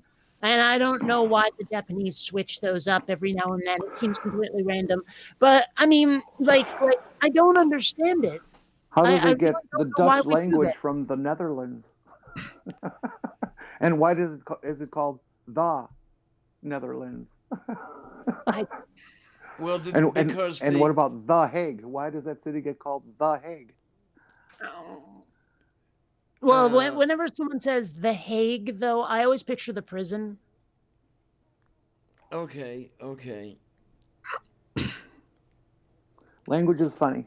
Yeah, it really is. What people do to the languages. Well, and it's like what we've talked about on this show that I don't want to go into anymore today. All the terms of gender identity and preferences and blah, blah, blah, blah, blah, how that's all being dicked around with today because Yeah. somebody wants to feel a certain way about what they call themselves. And suddenly there's this gigantic war and everybody's saying, oh, you're tearing me apart and making me marginalized. And it's like, no, I'm just giving myself a name. Fuck you. Yeah, and the thing You're the one is, who's putting My value only- on it, not me. My Kate- only objection to all of those different gender words is just because you can't keep track and they seem to change with the tide and you don't know what to call anybody anymore. And I'm like, I am completely willing to use the pronoun you prefer, even if it's not him or her. But I need to know what the fuck it is. Well, and see, and the pressure that's going on right now is if you don't know it, suddenly you're a transphobe because you don't know it. Because, well, educate me so that I'm not. Yeah, you've You know, never heard it and nobody before, wants but to you're get to that expected to point. They know want what to it keep is. explaining why you're bad. Yeah. And it's like, will you children grow up? Yeah, We I'm adults like, have been look, using these words this way for generations. yeah, I'm like, look, I want to work with you. I want to do whatever it is that will make you happy and feel accepted.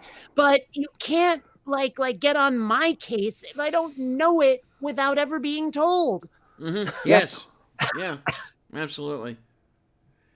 I know. I think you've said something about it, haven't you, Kate? Where people are even complaining about genders in languages other than English. For example, Oh, uh, that's just me, actually. That's me bitching about it.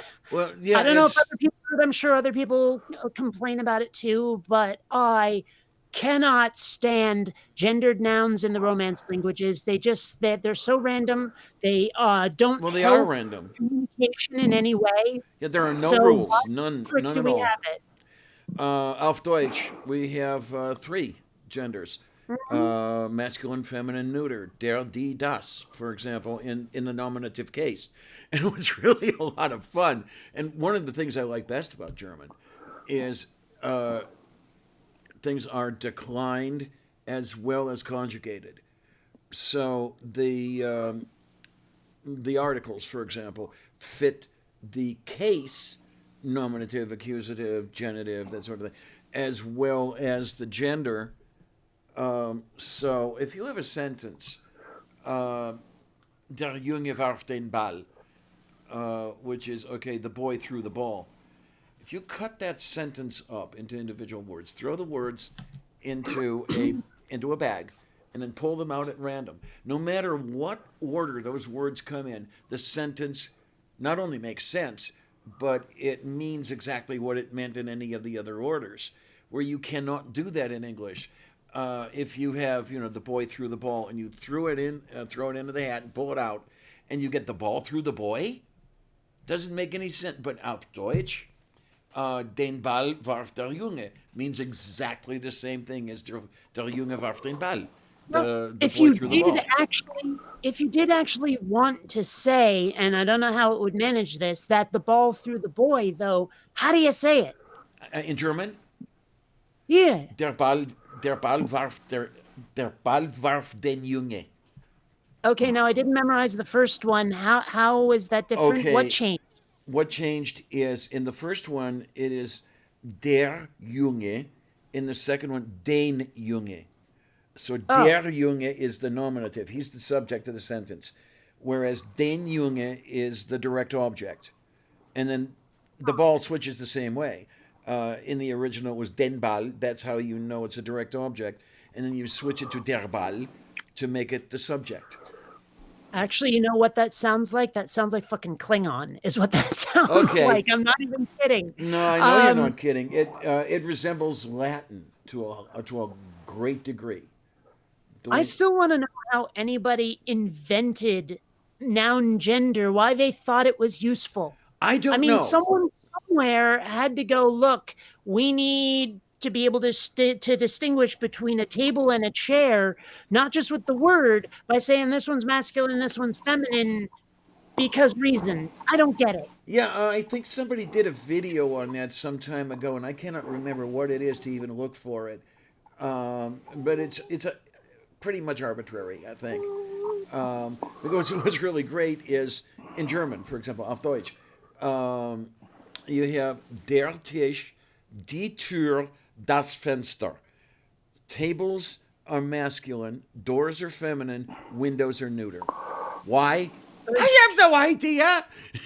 Yeah, and there are times where it's like, you talk to people about how they think about some of the words that they're using, and it doesn't make sense that this, that, or the other thing is like masculine or feminine. They don't seem to refer to anything social. They certainly don't resemble genitals. So why the frick did you decide? Like, I mean, I don't know. I could probably come up with some really, really crude examples if I wanted to, of like, well, this is shaped that way. So wouldn't it make more sense? I don't know. But it doesn't. It's Yeah. completely random. It happens in Spanish too. I don't speak Spanish, but I remember a lesson I was given by a neighbor when I um, played played stupid American and said good morning or something in Spanish, and she corrected me on it. And it turns out that the word morning had gender to it Yes. as addressing her. Which okay, why would I know that? I wouldn't, because I've never taken Spanish. But it seems like a very why does morning have to have a gender just because I'm speaking to a woman about it? I mean, it's a different kind of morning for a guy. Well, I mean, I can only attribute that to, people even now are still pretty draconian about like masculine and feminine roles in the world. Oh well, okay. Um, but it just doesn't make sense for an inanimate object, or not even an object, a state of being. Um, auf the Deutsch. weather. You know what I find ever so mildly insulting is that in Spanish, cockroach is feminine. Oh, yeah, cucaracha. I'm like, fuck you. Don't associate vermin with women. What the hell's wrong with you? Can I say something to Vibrantly Brantley? No. Yeah. Brantley, amo amas amat, amamos amatus amant. Yeah, and the reason, of course, that you have the gendered verbs is that in Latin there are no direct objects, or virtually none. Let's put it that way. I mean, not direct object. The does not. Oh, what is that called? For fuck's sake, I know what it's called, and I can't remember it. Articles. Oh, articles of speech. Yeah, those for the most part don't exist in Latin. Correct. There's no word so you for end da. up gendering the verbs. Yeah, auf Deutsch, various Actually, times. there's no the in Klingon either. Ah. Yeah, auf Let's Deutsch you stick have. to real languages. Klingon is a real language. No. That virtually nobody speaks it makes no difference. People converse in it. They really do. Mm-hmm. Okay, but fine. auf Deutsch times of day have gender as well. It may be a deliberately created language, but that doesn't make it any less real. Yeah. I mean, you would not say that Esperanto is not real, but it is a created language. And that's one thing that bugs the shit out of me. What little I've heard of, or what little I've heard spoken in Esperanto, kept the gendered nouns. And I'm like, dude, if you're going to make a language, make it efficient. Make it something that's easy to speak and understand instead of, don't get me started. Anyway. And then we have Doc Fearsome saying, und keine Eier! And no eggs. But here's what you did wrong, Doc. You didn't capitalize Eier. In German, don't ask me why, nouns are capitalized. Always. That is strange. Actually, speaking of which, the letters that you capitalize in Klingon when you're writing it in English are purely for pronunciation's sake. Oh. Like a sentence can start with lowercase and indeed can have nothing but lowercase in it, but it'll never have nothing but uppercase. The uppercase specifically is for a certain sound and not to emphasize this, that, or the other thing. It's not to give honor to someone's name or any of that shit. So, in other words, I mean, in a loose analogy, a capital E would be pronounced differently to a lowercase e? Mm-hmm. Okay, gotcha. Although it's usually with consonants, but anyway, I mean, another problem with Klingon is that it does that horrible thing you get in like Yiddish, for example, where you have to have about a quart of phlegm in your throat to pronounce half of it. German's the same way. Yeah. Oh my! I just pulled my headset apart, but that's beside the point. Now I can't hear anything. You can feel free to talk about me because I can't hear you. Yeah. There So we go. like Now we're back.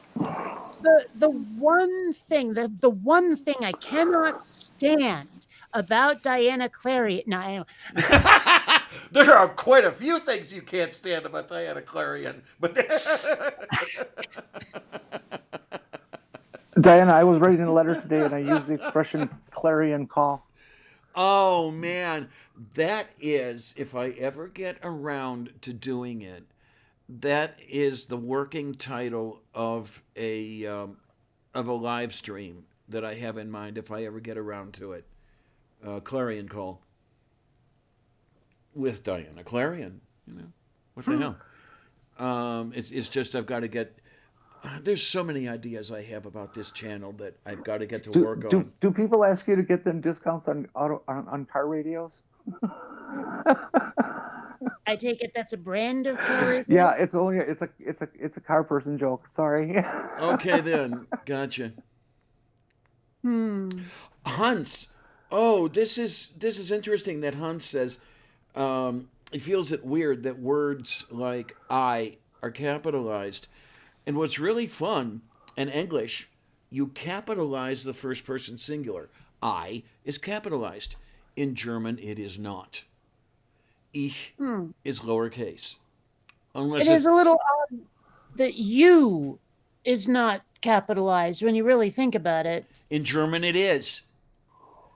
The only thing I can think of for why we capitalize I really is just because it's one letter all by itself and could just look like a mistake when you write it as a lowercase I. Yeah, but the interesting thing is in English, you meaning the second person singular is lowercase. So in German, sie, the second person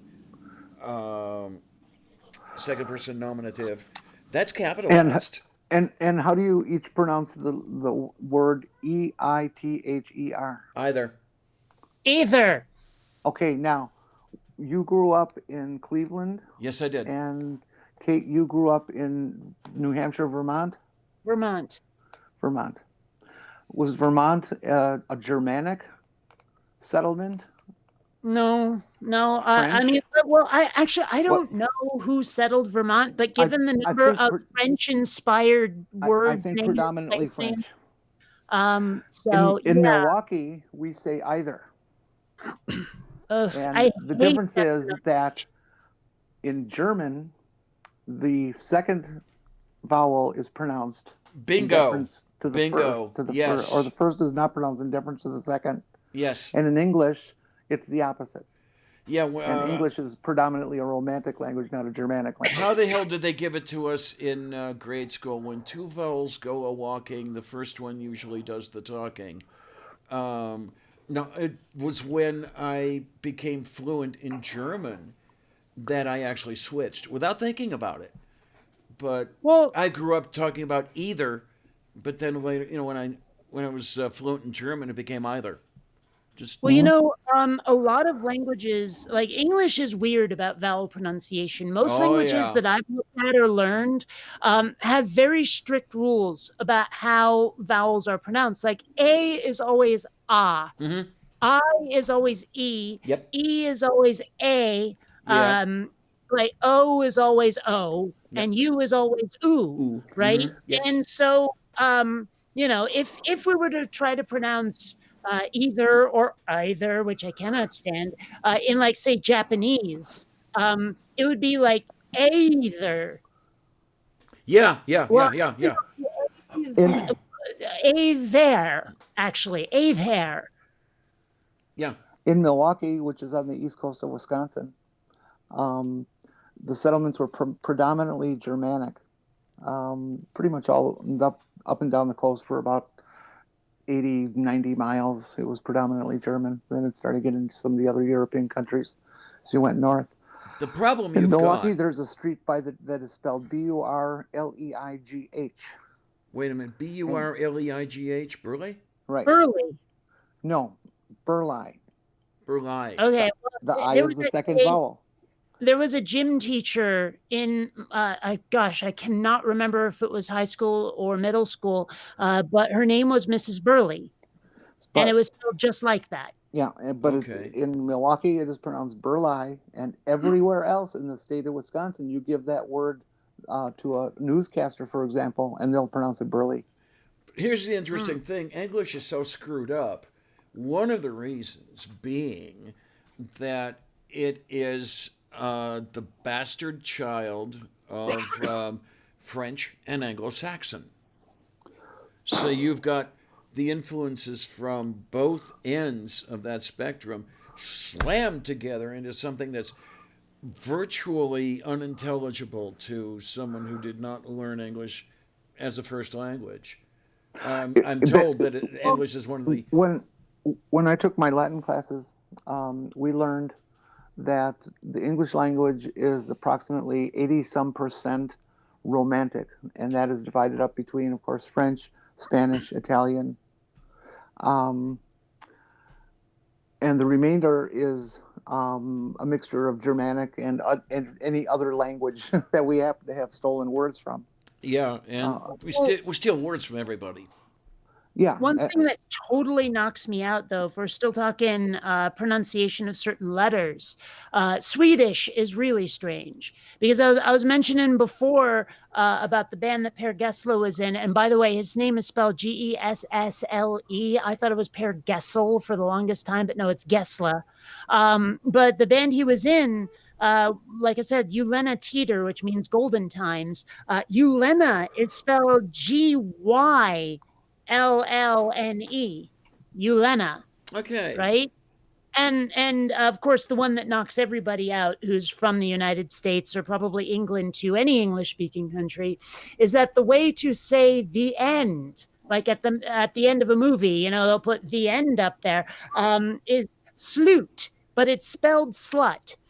All And right. you know, you're watching a Swedish movie and it ends and it just insults the audience at the end of it. It fades to black and then slut.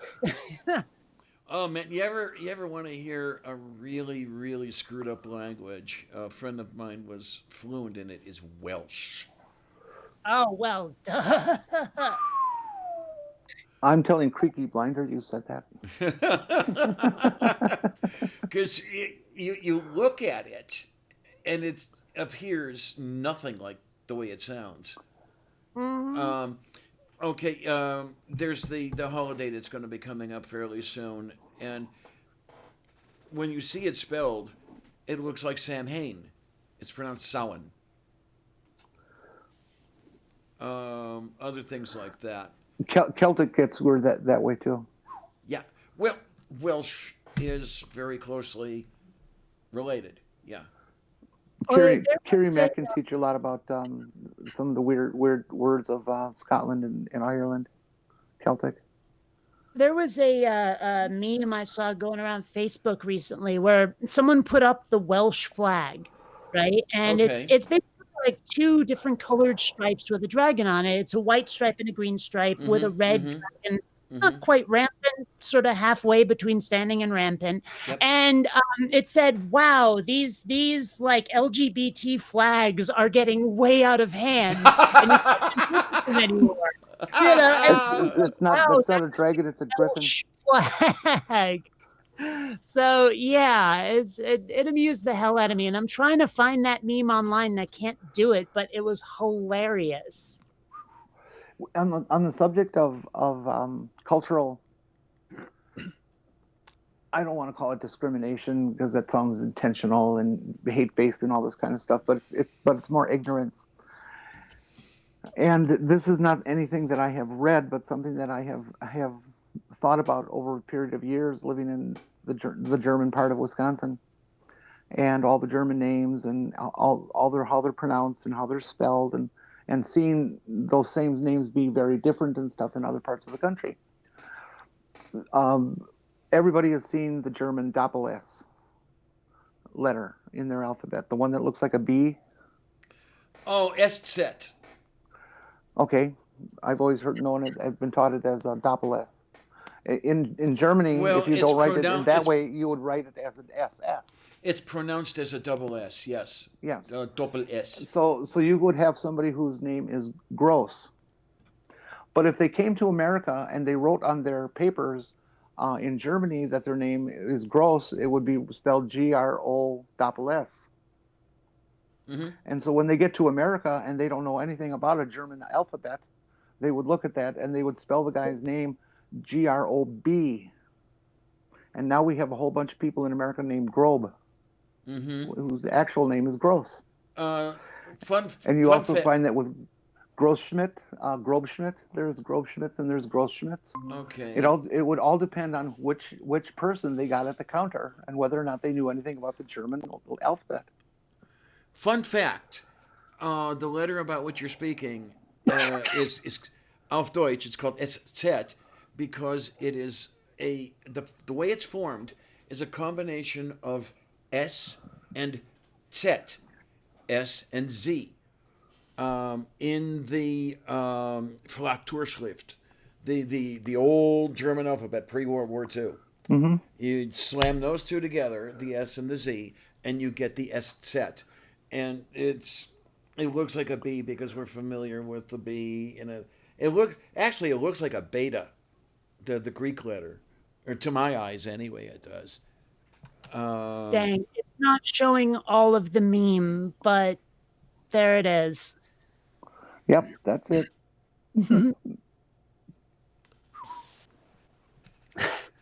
And why does whoever decides what emotes get to be out there? Why can you have a Scottish emote in the flags, but there's no Welsh emote? There's so many countries with so many flags. I bet you they just overlooked it. It's under 200. Oh. Okay, I know it's out of date, but don't make me start singing Yakko's World again. They did make an updated version of it, but I did not memorize that one. Oh my! Now you've got me wanting to memorize Tom Lehrer's Elements, which is way out of date. I know. There's one, like, I have most of it memorized. Like, I have the verses memorized, but I always get them out of order, which is Wacko's America, where it's all the states and their capitals. Okay. Like I have the first 3 or 4 verses in order, but then all of a sudden I'm like, wait, which one comes next? So, yeah. Oh, I apologize for what I said. You can get a Welsh flag in the emotes. I was looking in the wrong spot. Mm. Well, that's because you're a foo-foo face. Yeah, well, it happens. But I admit my mistakes and I try to move on. There we go. And we will not let you. There you go. Oh my. Yeah, it's always a little frustrating when people will not let go of a mistake you made like a decade ago that you have not made since, but they will always needle you with it regardless. Yep. I have an ex like that. Incredibly childish.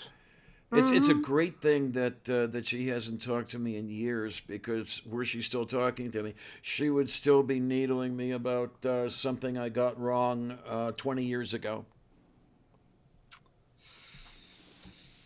Well, what you gonna do, huh? Yeah, pretty much. I actually do hope that she's doing okay and stuff like that, but I'm actually happy she's not talking to me.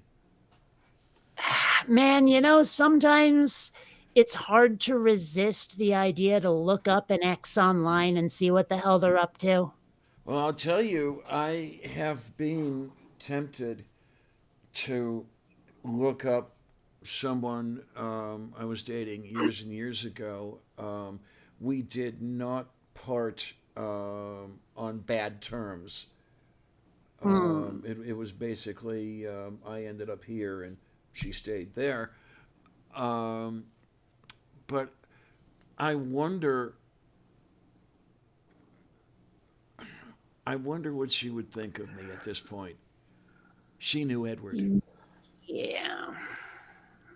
And Yeah, and I don't I, know how well that would go over.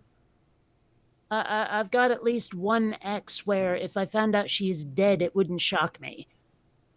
Okay, then. Yeah. Would Well, this, just by any chance, be one of the exes who was addicted to this, that, or the other? uh-huh. Okay. Yep. Okay. I had that a woman I dated when I was somebody else. Mm-hmm. She was an alcoholic. She was a brilliant lawyer, but she was, God Almighty, just a critically bad alcoholic. Oh my, And we oh all my. tried so hard to change her, and she finally killed herself. It was very sad. Oh, Vishade. Well, what you gonna do, you know? And that's the thing is I don't know whether I would be sad or not to discover that she's dead. She hurt me in many ways. And despite the fact that some part of me still loves the hell out of her, another part of me is like, but she's a complete and total bitch. So Okay, I don't know. yeah, and it's a really unfortunate thing when something like that happens. Is someone in your past who engenders feelings of love and whatever its opposite happens to be. I hold that the opposite of love is not hate; it is indifference. But Yep. that's when you get those opposite feelings going from the same thought about the same person. That's that Well, really turns one's head upside down. what I've come to realize is that I have terrible, terrible, terrible taste in who I would like to date, who I'd like to be involved with romantically. And so, what I need is other people to help me out finding someone who is not toxic for me. What I need is a wingman, right? And I mean, it doesn't help that I'm really terrible at breaking the ice. Like once you know me and once I know you, I'm pretty uninhibited. But being the one to say hello is hard. It's scary, is what it is. And I need someone like I don't know if you've ever seen the show How I Met Your Mother. I absolutely adore it. But one thing that Barney would always do for Ted is play Have You Met Ted, where he'd go up to a girl, Barney would go up to a girl, dragging Ted along with him, and go, "Have you met Ted?" and just shove Ted at the girl, right? And that I think is what I need. Okay. As long as the person that is doing the "Have you met Kate" like has better taste than I do. I'm really good at hello. I'm really good at saying hello. I'm really bad at saying anything after that. Mm. Oh yeah. Um, it's really interesting when it comes to somebody like me because there are actually you could almost say there are two people walking around out there. I've got my public face, I've got my private face, and ne'er the twain shall meet. I think you know, Kate, that my private face is a bit different to my public. I'm actually more reserved privately Hmm. than I am publicly. I've got that. I don't know. Call it the entertainer thing going on. Sort of like Carson. Um, so you meet one, you haven't met the other, and usually the first person that people meet is the person you're seeing on camera right. Well, you're not seeing me on camera right now because OBS is giving me shit. But the person you would be seeing on camera, were OBS behaving correctly, is the person you usually meet, and that other face is lurking in the background that you haven't met, and it's really people find it strange that the two of those exist in one person, but they do. I would just like somebody to ask me out sometime. Yes. Yes. I like it seems like I'm always the one who has to make the first move, right? I don't get approached. It's up to me, and I hate that. But part of the reason or at least what I've been told is part of the reason, is that I'm scary. Like there was this one girl just before I moved from Seattle. She was like, "I've wanted to talk to you forever." And it was only after our mutual friend Liz introduced us. And she said to me, "Yeah, I've wanted to talk to you, but I was terrified." And I was like, "Of little old me? What are you, nuts?" I mean, granted, I'm as tall as and built like Xena, but still, if you know me, like really know me, I'm just a kid at heart. How tall And are you? 5'9.5". Are you? Oh, Mhm. Yeah, I'm kind of an Amazon over here. But even so, I don't think I'm that terrifying. I don't know. Do I have resting bitch face? I don't think I do. But I don't know. Well, So and also when I hear about women bitching about being catcalled on the street, oh no, they're objectifying me. It's like, you know what's worse than being catcalled? Never being catcalled is far worse. So, get the I fuck over it. I will say that the person that I saw in the videos years ago was not the person I met via the Godless Iowan. It's not until I got to know you in that respect that I think I got to know you, because you seemed to be an intimidating type out of what I saw in the videos, but yeah, I got to, we're sitting around after the show's over, we're talking for hours, and it's the easiest thing in the world, and I guess that's who you are, is that person who is so easy to talk to, and I didn't get to meet her until maybe year and something Yeah. ago. I don't I, know. I, I mean, I want to. I want to. The someone thing I want to know is over to take my any. place and see my stuffed animal collection and realize how much of a kid I am. You know? I want an answer to this one. Pick any flat earther you know, Okay. and then ask the question: how come they're married and I'm not? Yeah, especially one I can think of. Right. Well, no, actually, no. His wife took off on him, didn't she? I'm thinking of Jeranism. Who? The flat earther called Jeranism. I Never believe. heard of. Jaron Campanella, Yeah, I think. also known as Jism. Yeah, consider yourself lucky, Kate. Um, Real idiot, real jerk. But yeah, she took off on him that I remember anyway. Um, and well, I don't know. I really cannot picture Fukit World married to another human. Other I know species, a few breeds of snakes that. yeah, other species, maybe, maybe not. But oh, for the love of Saint Gulick, um, I am so happy that I am not in the business of flat earther debunking. Because God, Mm. the way they behave, they do some of the nastiest and most illegal things simply because they don't like you. And I don't even understand the motivation to be a flat earther. Like, I understand for some of them it's religious, but for some of them it just seems to be we like conspiracy theories. Like, if we didn't have flat earth, we'd be into UFOs and Bigfoot. And I'm just like, why? I I have mean, to what wonder. what about their world would be different if the earth wasn't flat? How would that change anything? It wouldn't really, because I'm wondering whether most of these flat Earth types are simply contrarians. Hmm. And No, I'm right with you. I think you might have a point. like a lot of Christians, the fundamentalist types, I have a feeling that a lot of them are contrarian. Simply, a lot of them are a little too literal when it comes to their book. The darn thing, though, you present them with every little bit of evidence that you can come up with that even the authors of the shit they believe didn't believe it.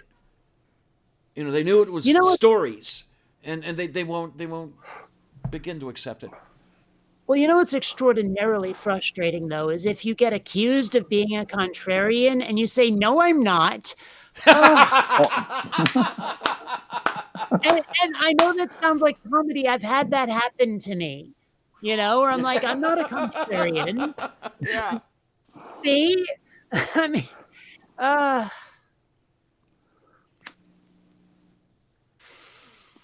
Oh my, I Robert. suppose the only way you can deal with that is say, "You think I'm a contrarian? Prove it." Mm. No, And that's about the only thing you can do. I see Robert saying his best friend, ex-girlfriend, is 4'8".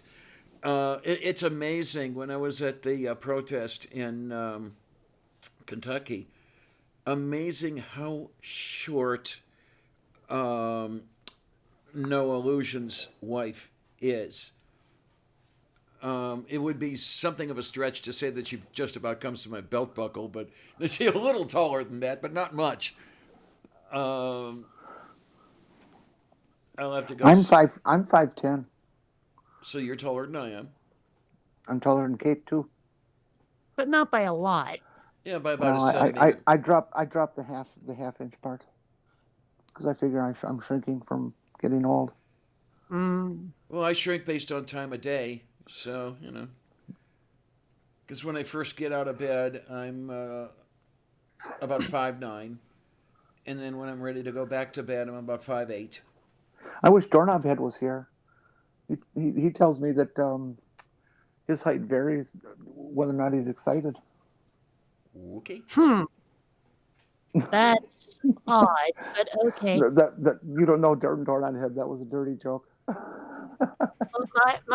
Well, I see what you're getting Yeah, at. Doorknob Head is the master of the dirty joke. Yep. Oh, he's pretty He's funny. a sweetie. I love him. Well, for me, it's not my height; it's my weight. Like through the day, even if I'm discounting meals, my weight will fluctuate about 5 pounds throughout the day. What is it? Fluid retention? I don't know. I don't know Because what it I'm is. pretty sure that that's the case with me. My weight will also vary throughout the day. I don't remember if it's as much as 5 pounds, but when I first get out of bed, and then I do the visit to the little girl's room, that's when I'm at my lightest, and then I pick up weight throughout the day. I don't know. I just know that I have been losing weight lately. Like I wasn't able to exercise for a very long time, and then I hurt myself, and so I wasn't exercising then. But now I am again, and my body is responding nicely. Yay! So by next summer, I should have that girlish figure back.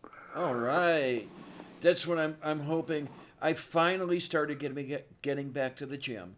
When I had the biopsy, they said, stay away from exertion for 2 weeks. Well, 2 weeks became 4. Finally got back yesterday, and I'm wanting just to keep it up on a regular basis because I was actually not doing that badly weight wise. The calorie restriction plus the gym was actually doing something for me, whereas calorie restriction by itself wasn't doing shit. Oh my gosh, it's like total coincidence, but I'm looking while we're talking at potential reference art for some of my sci-fi stuff, and I came across something in a very old comic book from the 50s, the amazing new health supporter belt, and it's basically just a man girdle. Hmm. Yeah. Well, men can wear those if they want. Well, yeah, but it looks absolutely silly because you get this guy who looks like Charles Atlas, and but it's clear that he's getting it from just like wearing this belt thing. Oh my. Okay, are you showing it on the whatever it is? Uh huh. Yeah, okay. Boy, By the color of that thing, how old is that ad? Well, like I say, it's from the 50s. Okay, then. Um, yeah, I could really use something right about now because, unfortunately, I'm developing an umbilical hernia, and I don't want to be Shouldn't spending. that have been cut a long time ago? No, what's happening is my guts are spilling out through my belly button. Oh, Yeah, seriously? seriously. Wow. I It's didn't know that could happen. That's the definition of an umbilical hernia. Yeah, and I don't want to be going into surgery anytime soon because it's a matter of paying for it. Um, Hmm. but it's very mild at this point. My doctor basically told me, yeah, until it becomes a hard mass or it turns black, don't worry about it. So, okay, that's great. I don't mind. Uh, yeah, I mean something like that. It through this particular polo shirt, were I to stand up right now, you would be able to see the slight protrusion. Now, under other circumstances, it would go away. And one of the things that Becky did tell me was that, yeah, if it's reducible, you still don't have to worry about anything. So it's like reducible means you can put it back in and everything's fine. Um, yeah, I'm throwing parts. I'm coming apart at this point. You know, I must have treated myself horribly in my youth. Well, actually, I did. Uh, and the damn thing is, all this shit started happening to me after I quit smoking. Is there a correlation? I don't know. Oh shit. And I'm not going back. I'm not picking no matter how bad the cravings get. I'm not going back. I have been away from the tobacco for 14 months and I like it. Yeah. I mean, I'm glad I never took up smoking tobacco, but I gotta say, sometimes having the weed is a good thing.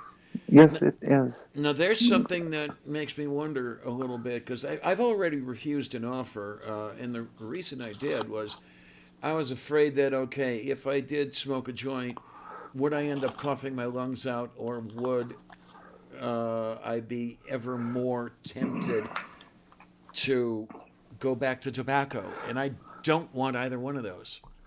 Well, Mm, pot is a rough smoke, but Yes, the cigarettes, no, that's the nicotine, man. You take one hit of nicotine and your body says more.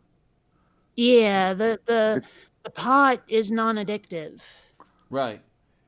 Well, the whole thing is though that once I got accustomed to taking that smoke in, because one thing I noticed with me is that the sensation of the smoke in the lungs was something that encouraged more of it. Um, I, Hmm. well, I'm weird, you know that. Um, Well, yeah, but I'm weird too. and so I'll just let things go as they do. I mean, the way I'm doing things right now is working, so I'll just keep that up. Um, I don't have any great need or desire to get high. My back is being really good to me, so I don't need it as an analgesic. So, okay. Well, I I mean, I want it as a also sleeping just medicine. enjoyable. Say again, hon? It's also just enjoyable. Oh, yeah, yeah.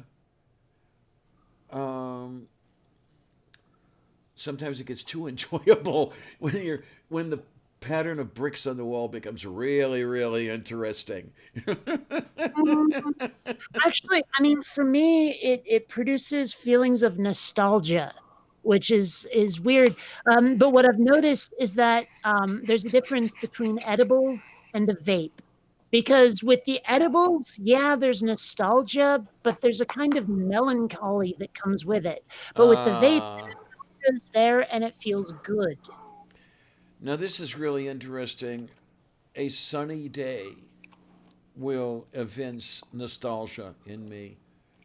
Um, and it is at the same time enjoyable and very, very, very, very sad. Hmm. It will go back to those really sunny days and the green grass and the whole thing. Living in on the east side of Cleveland back when I was quite young, um, and then it's a feeling that okay, that is something I will never ever again have. Not only because I've aged out of it, but because society has aged out of it. Um, Hmm. the the neighborhood with the sun and the green grass was a lily white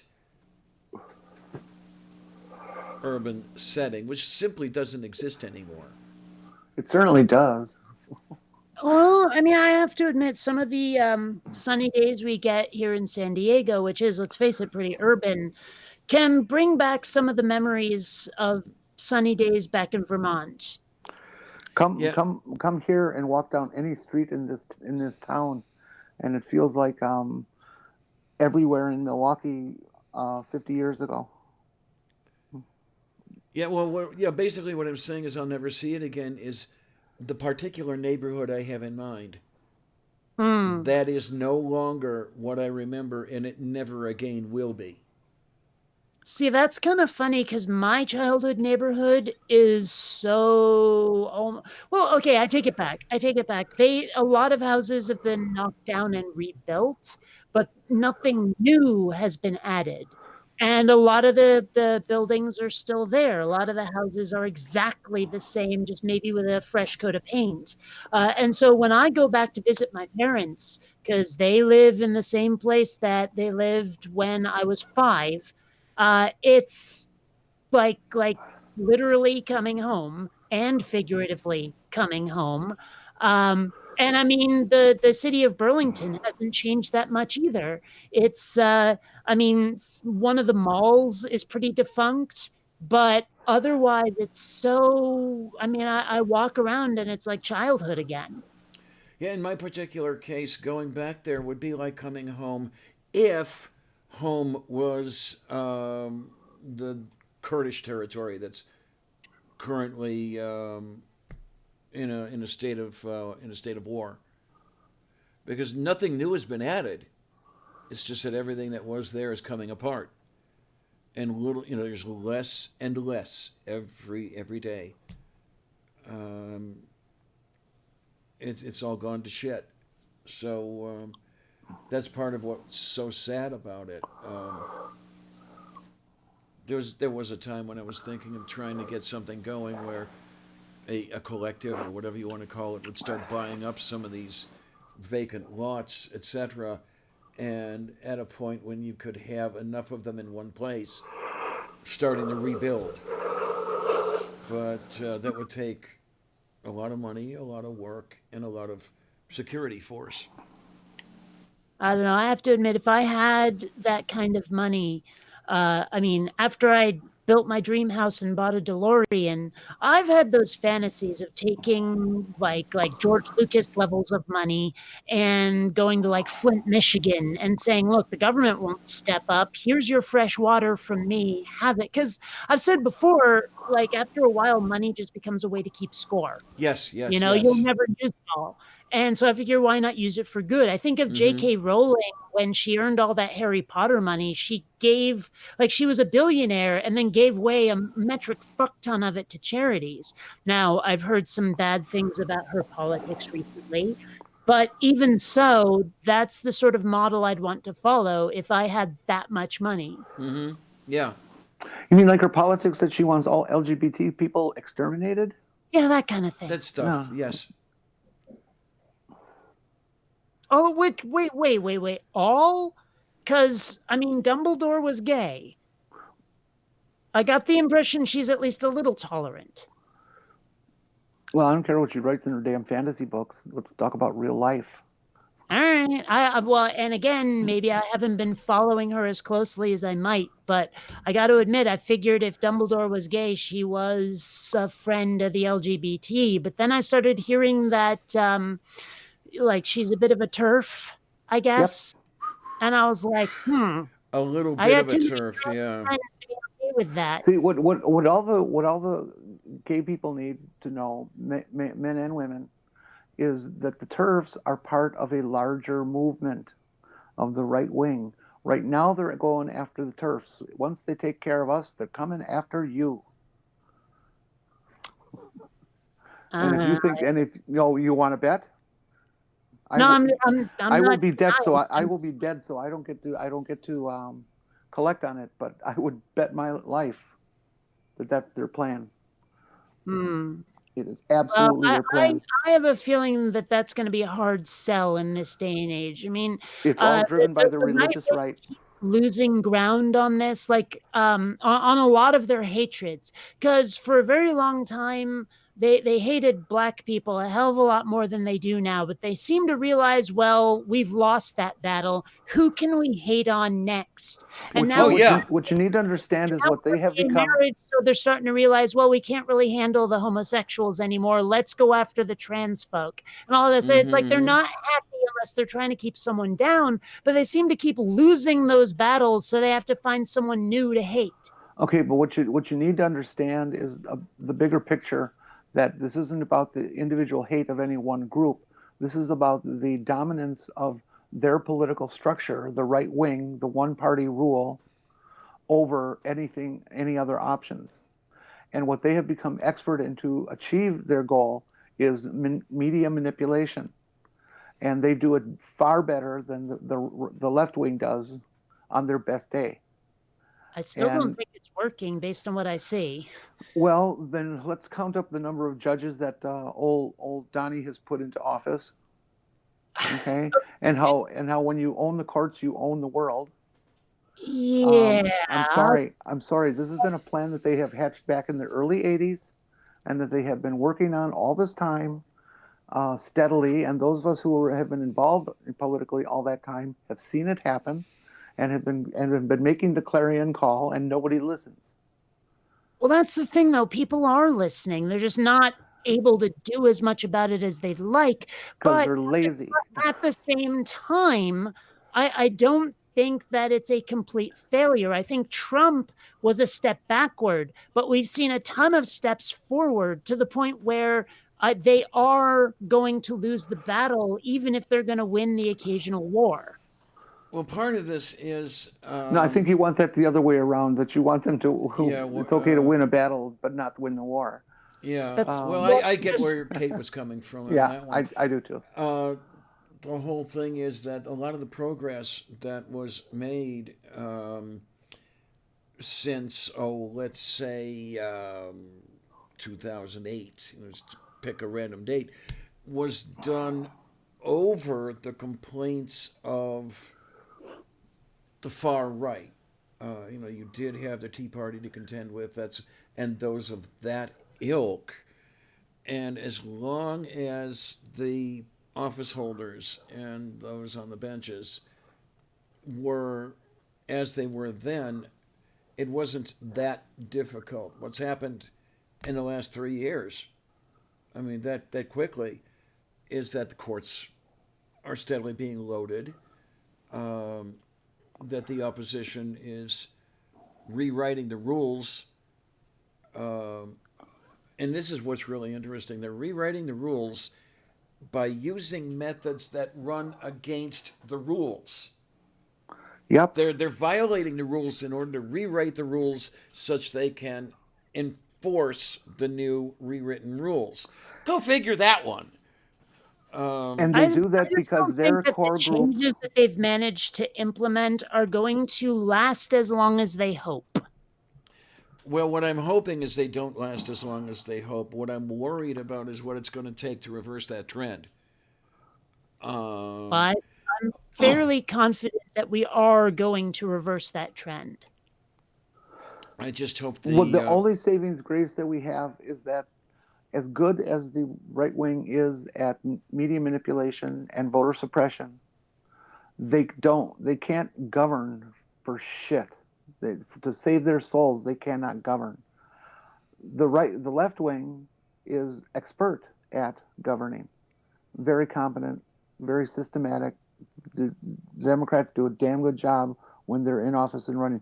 You mean I like the policies they come up with, but their ability to have the government function as it's written and designed is very, very good. That's the only thing that may save us, and it's only going to happen is if we get the Senate and we get the White House in this next election. Without losing the If House. we don't, baby, this country is fucking down the tubes. Oh, that's been said so many times.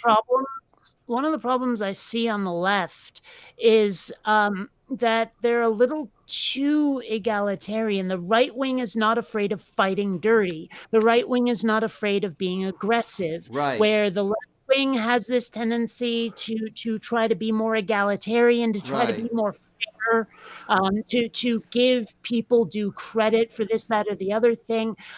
Like there's no personalizing it as the enemy. There's no, this other candidate is, edging towards being the next Hitler kind of thing. It doesn't happen. And it kind of needs to. The left wing needs to start getting a little dirtier in the way they fight. Well, and it's also the people who are on the left wing but don't admit they're on the left wing or recognize they're on the left wing because they don't even bother voting or paying attention to what's going on. These people will say things like, well, I'll vote for this or that Republican because he's not like those other guys, those really crazy ones. Look, he's in the party, okay, and the party is doing these things. It's not your guy that's doing these things. It's the party that's doing these things. And as long as you keep putting somebody in the from that party in office, the party is going to have the strength and to be able to manipulate the government any way it wants. And well, this is the thing. This is what you get with a lot of the party members who stay out of the public eye for the most part, but are still the lapdogs of the fascists. And I'm looking at you, Pat Toomey. Okay, wait a minute. I gotta come down on somebody in the chat. Robert, you are absolutely wrong. You are absolutely wrong. About if what? If you go and research that statement that you just made, and you make a physical list of all the criminal behavior from people of the right wing and the left wing, you will find that the right wing outweighs the left wing 10, 15, 20 to 1 in the kinds of offenses what I think that they do. What I'm saying, I think what he's saying is that the left wing can fuck up as well. Well, of course, there may be there may be a thing about who's on the left wing and who's not on the left wing, because a Democrat, Bill Clinton, really did a lot of damage economically. Yes, he did. Well, I mean, if you look at, there's an interview out there of Obama just flat out saying that if this was 1980, he would be considered a moderate Republican. Mm-hmm. And he just said it. And I've seen a lot of interviews with Trump voters who were like, yeah, I'm on the left wing. And Trump was running a very populist sounding campaign. And I wanted the system shaken up. And that's why I voted for him. And I regret the crap out of it now. I've seen so many interviews like that. Because people want the system smashed. That's what they want. They want it completely reorged. And I voted for Richard Nixon. And by today's standards, he would be a flaming liberal in the Democratic Party. Yeah. I would have voted for Nixon had I been old enough to vote. I actually don't know anything about Nixon besides Watergate, and maybe that's sad, but that's everything I know about the guy. I wasn't around for him when he was in office. I don't know a lot about him at all. Let me give you a piece. Nixon signed into law the EPA. I was just about to say really? That. Yes. It was created by Gaylord Nelson, the senator from the state of Wisconsin, and he fought for it and got it through the houses and the Senate, and Nixon signed it. And of course, we can also. Am I wrong for childishly giggling at the name Gaylord? He wasn't. Still, But then, on the other hand, Nixon also did his buddy Kaiser a favor by pushing and then signing into law the Health Maintenance Act, Yep. which gave us, or at least began to give us, the mess that we are in healthcare wise now. Hmm. So yeah, we can't say that everything Nixon did Yeah, was that was okay. one of the but- final. That was one of the final straws in the on the camel's back that broke the nonprofit hospital system that we used to have Yeah, in this country. I don't know. In many ways, I feel spoiled to have grown up so near to where Bernie Sanders was mayor for ages. I mean, I know way too many politicians like him who are pretty decent. So I've got to I grew really up in get. Milwaukee. That is the only city in the nation that's had 3 socialist mayors. I would really. I remember when it was this massive, huge deal when Madeline Kunin was elected. I think she was a governor of Vermont. And it was like this massive, huge deal. Oh my gosh, we have a woman in office, like in this higher office. And it was pretty cool. I would The still other thing I like. like about Wisconsin politics is Tammy Baldwin. She's Who? gay. Who? And Tammy Baldwin. Yeah, who? She's senator of Wisconsin. Okay. Openly gay. Ran openly gay. Won openly gay 3 times. Twice. Well, that's cool. What I would Yep. really like, and I guess I'm going to have to get to work on this because nothing's going to happen if I sit here and simply talk about it. There is someone I would really, really like to interview on this show, who is a current candidate for president of the United States, who once was mayor of Burlington. That would be. I think that would be the pinnacle of my career. To be Probably. to be able to interview Mr. Sanders, because I'd really like to get to talking to him about various points of his campaign planks, and see if we can pinnacle. Go on. see if we could get a little more support going for him. Well, the pinnacle of my career would definitely be if I saw the word apistivist in a real dictionary. We're going to have to work on that, Kate. We are definitely going to have to work on that because it belongs in an actual dictionary. Yes. That word gets bandied around by so many different people. Would you please give me your definition of it? Yeah, an apistivist is someone who doesn't use faith to come to conclusions. And you can place stock in the definition Kate just gave you because she coined the damn word. Darn right. Although what's kind of sad about that is I keep seeing the invention of the word credited to Aaron Ra. Now, I love Aaron Ra. He's a great guy, and he makes sure every time that he mentions the word to tell everyone who invented it. But the internet has taken this and run with it and said that's Aaron Ra's word. Oh, well. Yeah, I've heard people use activist and just say that, that just means you're a skeptic. And Nah, I'm like, no. Then exactly. So anyway, I mean, like I say, Aaron Ra's great friend, and he does his best to make sure that he gives proper credit. But there's no fighting the internet, so. Yeah, it seems he's popularized it to the extent that everybody seems to think that he coined it. Yeah. Mm-hmm. Oh yeah, the sheer number of times I see people mentioning it, using it, and throwing the Zopdos around and all that stuff, and I'm like, I had a hand in that one. So.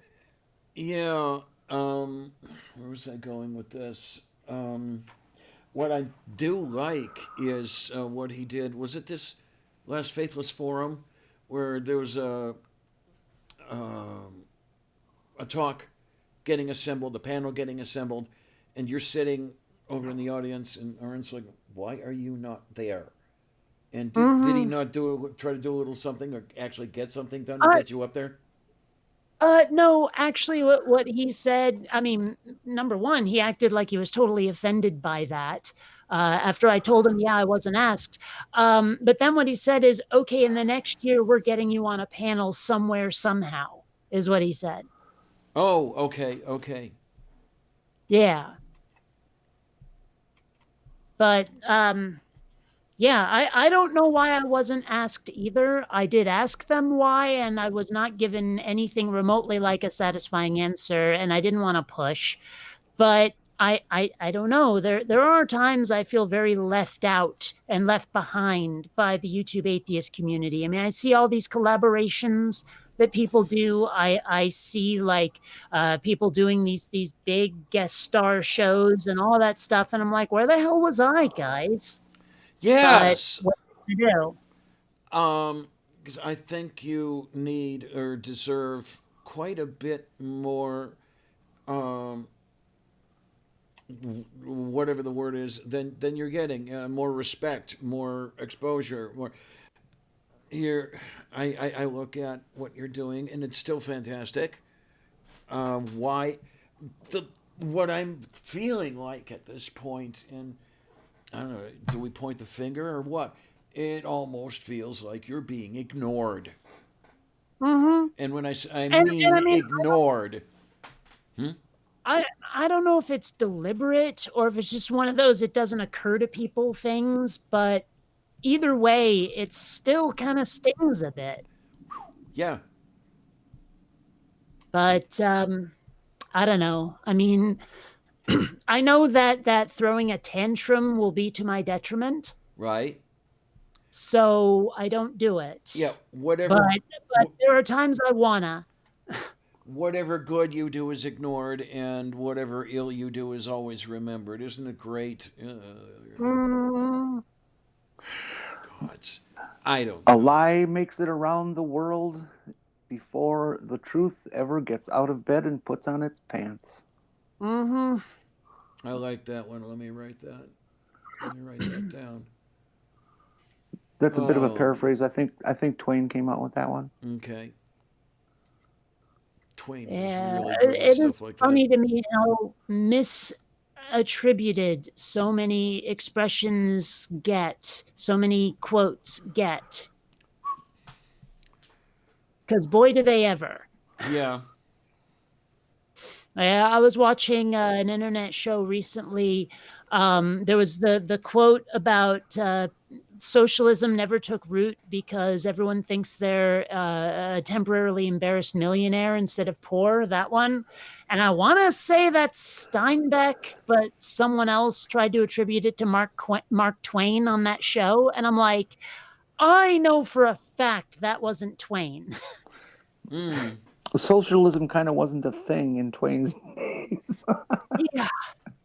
I mean, it was starting to show up at the very end of his life, but he wasn't interested in that. He was more interested in being a celebrity and the bon vivant of the pseudo intellectual community at the time.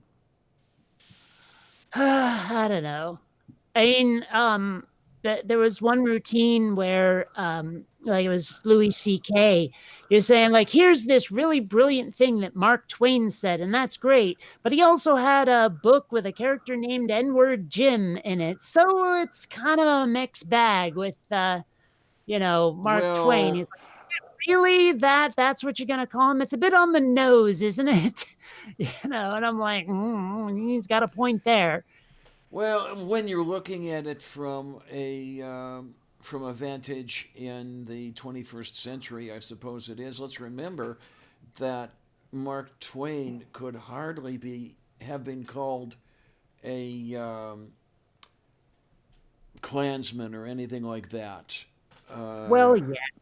Yeah, a word We've had the that discussion before about how like certain words have become offensive where once they were not. Right. Like Oriental, for example, did not used to be the insult I'm told it is now.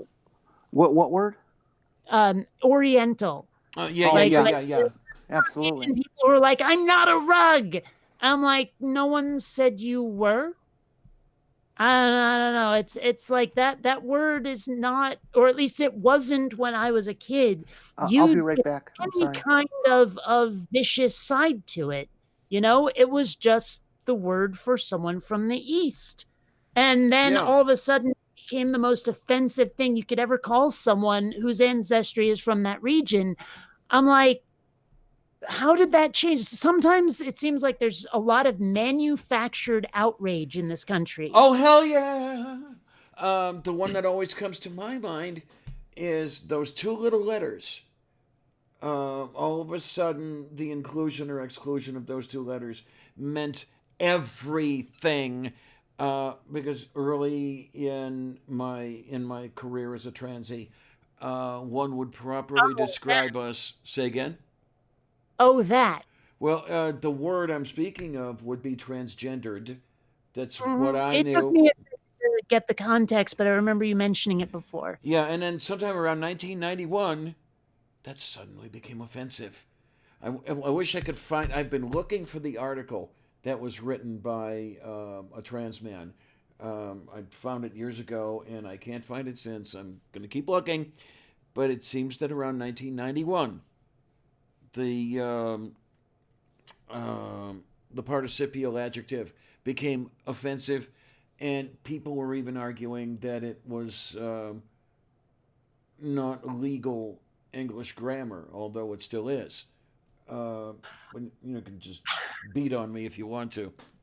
What the hell? Well, I mean, it won't shock me to discover that, like, in let's say 5 to 10 years, it'll suddenly be no, transgender is offensive. You're now differently gendered. There you go. I like it. I like it.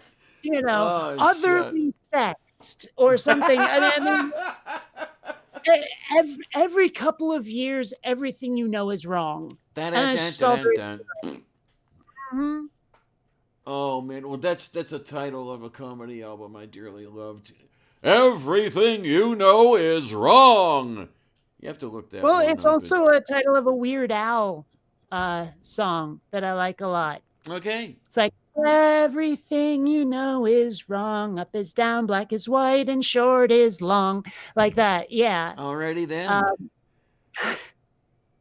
so no, seriously, it people seem to want to be offended. I think, and this is mostly a left wing thing because let's face it, the right wing are usually the ones doing the offending. Where the but the thing is that like I don't know. I think it's the left wing equivalent of Christian persecution. Everyone loves to be the underdog. That's all there is to it. It's like part of Mm-hmm. human nature. And I think for the left, it's saying, well, this is offensive, is the equivalent of Christians saying we're being persecuted. Yeah, I like what Mr. Shadow Kitty just said over here about the N word, and well, I'll rant on that in a minute.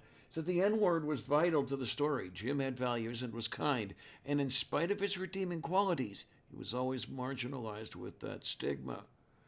And Hmm. yeah, definite. Twain wanted to bring that up, and then the other thing about N word, this is what really gets me is okay. They find, and I can't say it on air because I'll get my channel struck down. But that particular word is considered offensive, that sort of thing. So it's been substituted with N word. When you're saying N word, everybody knows what you mean. And, Well, Louis C.K. as part of his routine, the whole thing I was talking about, he goes, "You're making me say it in my head." yeah, damn. Uh, I Oh, don't know anymore. it's I'm, such a minefield these days, trying to say things that don't piss people off. yeah, absolutely. Um, I suppose I'm going to have to do a video or a show just on that. Well, Uh, I remember there was a comic I saw bunch of years ago where you see these two guys in a garage with the hood open on a car going, yep, that's a pretty bad tranny, all right. And yeah, then the second panel is the same thing, except it's not two guys in a garage, it's two guys pointing at someone who's transgendered going, Yeah, and it was just showing that dichotomy, kind of like a Far Side comic where they're pointing at a boat and going, "Wow, that's a 40-footer," and then they've got a snake in a cage going, "Wow, that's a 40-footer." Okay, then the one I really Yeah. like, I think it was on Carson's show when George Carlin was on, and he said, "Yeah, context is everything, and I'll demonstrate it for you." And the sentence he said that the entire audience could hear was, "I'm pissed off because he pissed on me." But over the television, what you heard was, "I'm pissed off because the audio was cut." Mm. So the two usages of the word pissed were treated differently by NBC's censors. And I can imagine the same thing would happen with somebody from London talking about being drunk. Ah, yes. Mm-hmm. Oh man, the first time I heard some British expressions where they use a word in a different way, and I'm so confused. Yeah, and it's one thing I've taken to is wherever something like the object of what I'm talking about would be censored, I'll just talk about, okay, go get stuffed. Because it's Hmm. starting, people are starting to catch on, knowing what that means, but it's still not universal enough that a lot of people get it. Um, Yeah. Well, I mean, I remember a while back. I mean, I'd read Ender's Game in like high school or junior high or something, and the aliens were called buggers because they were insects, right? okay, But then the movie comes out, Oh, they had to change it to formics. They were sort of ant-like because people were realizing that bugger is kind of Greek. means something else, yeah, yeah, and I'm like, dude, but they are bugs, and I don't know. It's one of those things. uh, Um, I mean, one it's of kind of like these. the first time I understood that the word fanny is something quite different in England. Oh, Fanny, yeah, yeah, yeah, yeah. Mention pants, for that matter. Mm-hmm. I've, I don't know if I've said it very much. I feel like saying it a Your lot. pants cover your fanny. With eventually, probably within my lifetime, I am not going to be able to speak at all because anything I say is going to be taken as offensive. Hmm. And it's, okay, I just fade into the background, I guess. Well, a lot of people would like to see that, I know, but they're just going to have to wait for that. You know. Well, I don't know. I mean, you're totally right. It's impossible to say things anymore without being worried that somehow you're going to get the short end. Yes. Just where it's like that. My intentions were good, and history tells me that word was perfectly fine. And all of a sudden, I'm bigoted because I didn't know that and used it anyway. No, I'm not a bigot. I just didn't know that the world had changed in that particular fashion. And It's it's not my fault. and you're even getting to the point where you cannot talk about someone's bigotry without being accused of being the bigot yourself. Remember Mhm. Skylar Fiction when he was talking about what the hell is that young guy's name that wanted all the gays killed? Um, when he was speaking I, against Oh, Matt Powell. yes, when he was speaking against Matt Powell, Skylar got taken off YouTube, and we okay, had to you really guys, work. this I have to interrupt here. This is exactly the techniques that I spoke about that the right wing has accomplished and mastered in social media now and in media in general, that is allowing them to grab the power that they have grabbed. They have learned the art of doublespeak far beyond anybody's imagination of how powerful it could be. They have also learned how to take the tolerance that the left wing does offer and use it against them in precisely the way that you guys are describing. take this as the lesson that is what's going on. See, but the problem is that I think you're being a bit alarmist about it. I don't think it's as bad as you're saying. It's something worth fighting about. Absolutely. It's something worth fighting against. I don't think it's as bad as you're Okay. making it. Then I would like to frame my alarmism based on an experience that I have that you don't, just because you're younger, and that is that I have watched this develop and be something that was not something to worry about back in 1977, 1980, and something to be very, very afraid of now. I have watched it accelerate, grow, mature, and get better and better at what it does. And Okay. a lot, I just a lot of it's the fault of the left, as you say, because they'll get so offended over whatever. I mean, even things way the hell out of context. Remember the whole bit with Al Franken? Yep. wait. Rewind. I remember a big scandal with Al Franken. I don't necessarily remember it being the kind of thing we're talking about now. Well, the picture that destroyed him was this picture of him looking at the camera with his kind of devilish, goofy, childish face, and his hands were up in a grabbing position in front of a woman's breasts. And the right wing took that picture and fucking flew with it and destroyed him with it.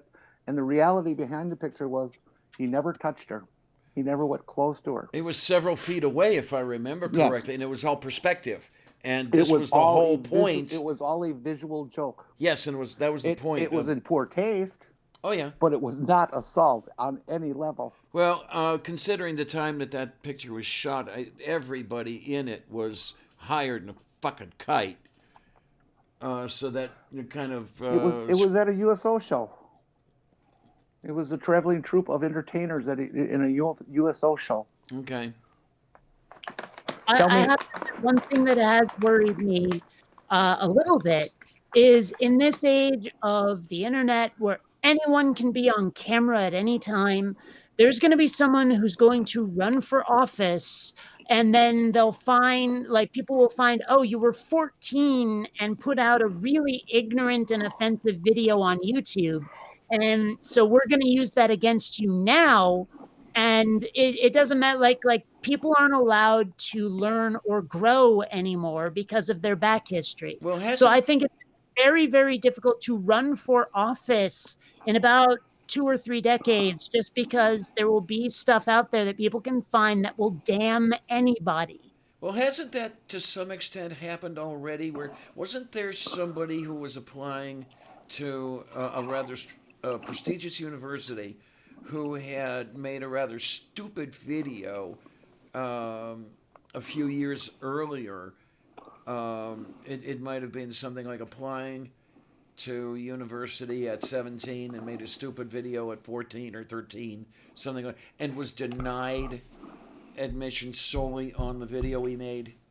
Somebody please correct me if I'm wrong, but I thought I was remembering something like this. I don't know that specific example at all. I have thought on occasion, I've had some people tell me I should run for office. In fact, in some dusty warehouse somewhere, there are probably 2 ballots. If they keep ballots, I don't know what they do with them after an election, but if they keep them, there's 2 ballots out there with my name written in for president. I've had people tell me they've done that. Right. But I've thought about it and I'm like, I could probably not run for office because someone somewhere would dig up the photos of me rollerblading naked in the I know the one you're talking about. I think the only possible way for me to combat that is to own it. For me to say, what the hell's wrong with that? For me to say, look, I'm proud. I have no shame about my body, and neither should anybody else. And if you're going to try to use that against me, well, what the hell kind of prude are you? Nobody should care about that. Nobody should. That you do just tells me you're fighting dirty fool. Knock it the hell off because nobody should care. Politically, you're exactly correct. You're exactly correct. That is the best way to deal with something like that, is to own it and to be up in front and get it over with The cover up is always worse than the crime. That was Mhm. on a naked bike day or something, wasn't it? Yeah, every year they do the Fremont Solstice Parade in Seattle. And while it's not officially part of the parade, it is always crashed by several hundred naked, body painted people on bicycles. I don't own a bike, which is why I use my blades. I'm a blader. But even so, um, yeah, that's an annual thing, and it's become a tradition. Everyone looks forward to it, I think and it's cool. everyone if anyone asked, "What's the history of this? Why are you naked in public?" I could just point them at like a Solstice Parade website and say, "Dude, it's a thing. People love it. Shut up." Yeah, there you go. Absolute. Okay, I hope this isn't going to feed back too terribly. I'm gonna refill my coffee cup here. And I Uh do. oh. Yeah. You're going to start talking fast. Well, Careful. my coffee cup has been empty for quite a while, and I've just been sitting here going, "I can make it. I can make it. I can make it." No, I can't. Kate, Kate, have Well, you have you have you caught the new Batwoman mm-mm, episodes? mm-mm. Oh, you must watch. I don't know. I've burned out pretty hard on superheroes. Okay. Well, I mean, it's just like every couple of months, it's another Marvel movie out there and another half-hearted attempt to have a DC movie, and I'm just like, could you space these out a little? I've gotten so tired of it. Well, this I, is this is TV show on it on doesn't matter. It's CW, superheroes. and she's lesbian. Okay, I don't know.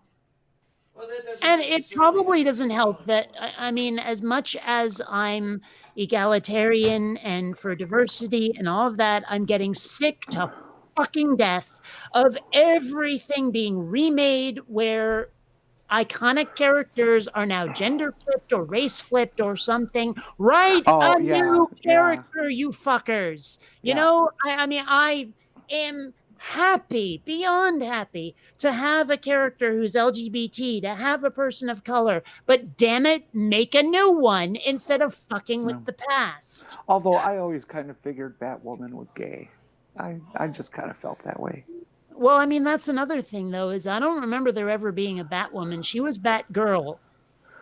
There Oh was well, a she's grown up. Batwoman, but I I don't mean, remember not her. that I'm saying she shouldn't be a woman, but she wasn't traditionally. We got Wonder Woman. So if you need a character with uh I don't know, whatever.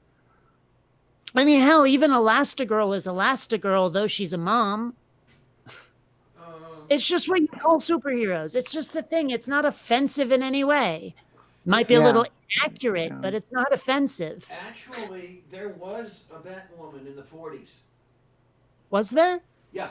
I don't know. I can't keep track of all this shit. I mean, there is so much back history and revision to all of these superheroes. Diane It's is another much reason why older I don't than she says. bother with it anymore. It's like you can't keep up. What are you accusing me of there, Jen? Just being much older than you say. I have to tell people that I'm older than I look. It was so funny, and I am so proud of that moment in Kentucky when I was on the back porch at Houghton's house, and Aaron was there, and a few other people were there. Aaron and I were talking back and forth about whatever it was. I said something. I said, I think it was, I was born in 1957, and he wheeled around with this look of shock and amazement on his face. You're older than I am? And it's like, yeah.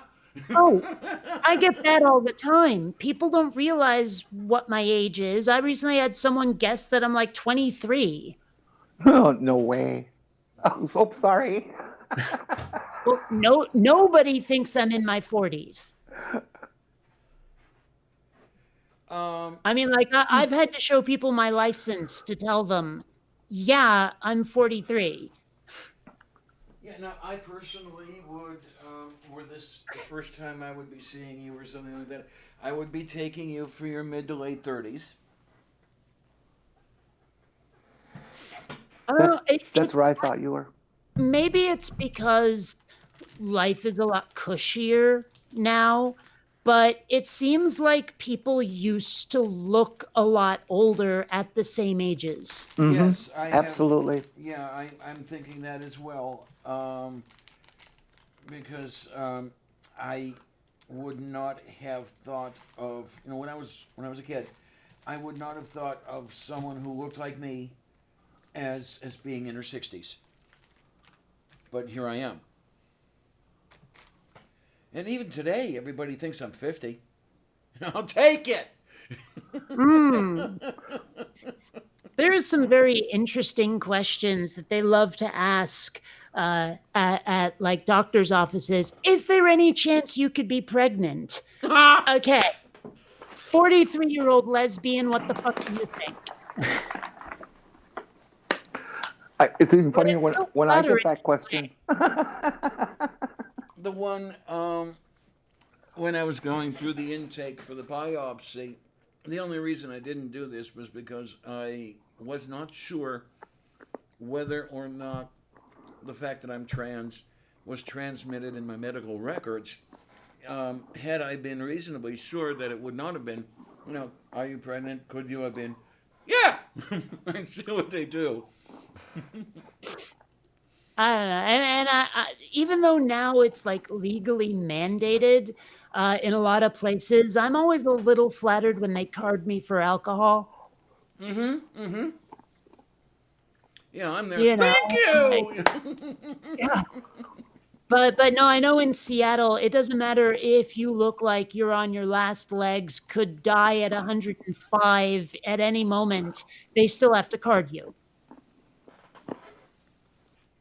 I could live with that. I hate being where I am now, where I've never been carded in my life ever, and I go to this gas station that's part of a much larger chain of department stores, and I go to buy a pack of cigarettes and a lighter. Well, the cigarettes they would just sell me, no problem, but they needed to have an ID to buy the lighter. Okay, so here I'm standing in front of this child who couldn't have been older than 17 with all my gray hair and wrinkles, and she's asking me for an ID? What are you fucking kidding me? Well, I mean, I wonder what would happen if you bought matches.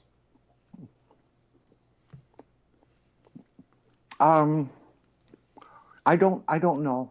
I didn't think of that, but it's policy. We have to.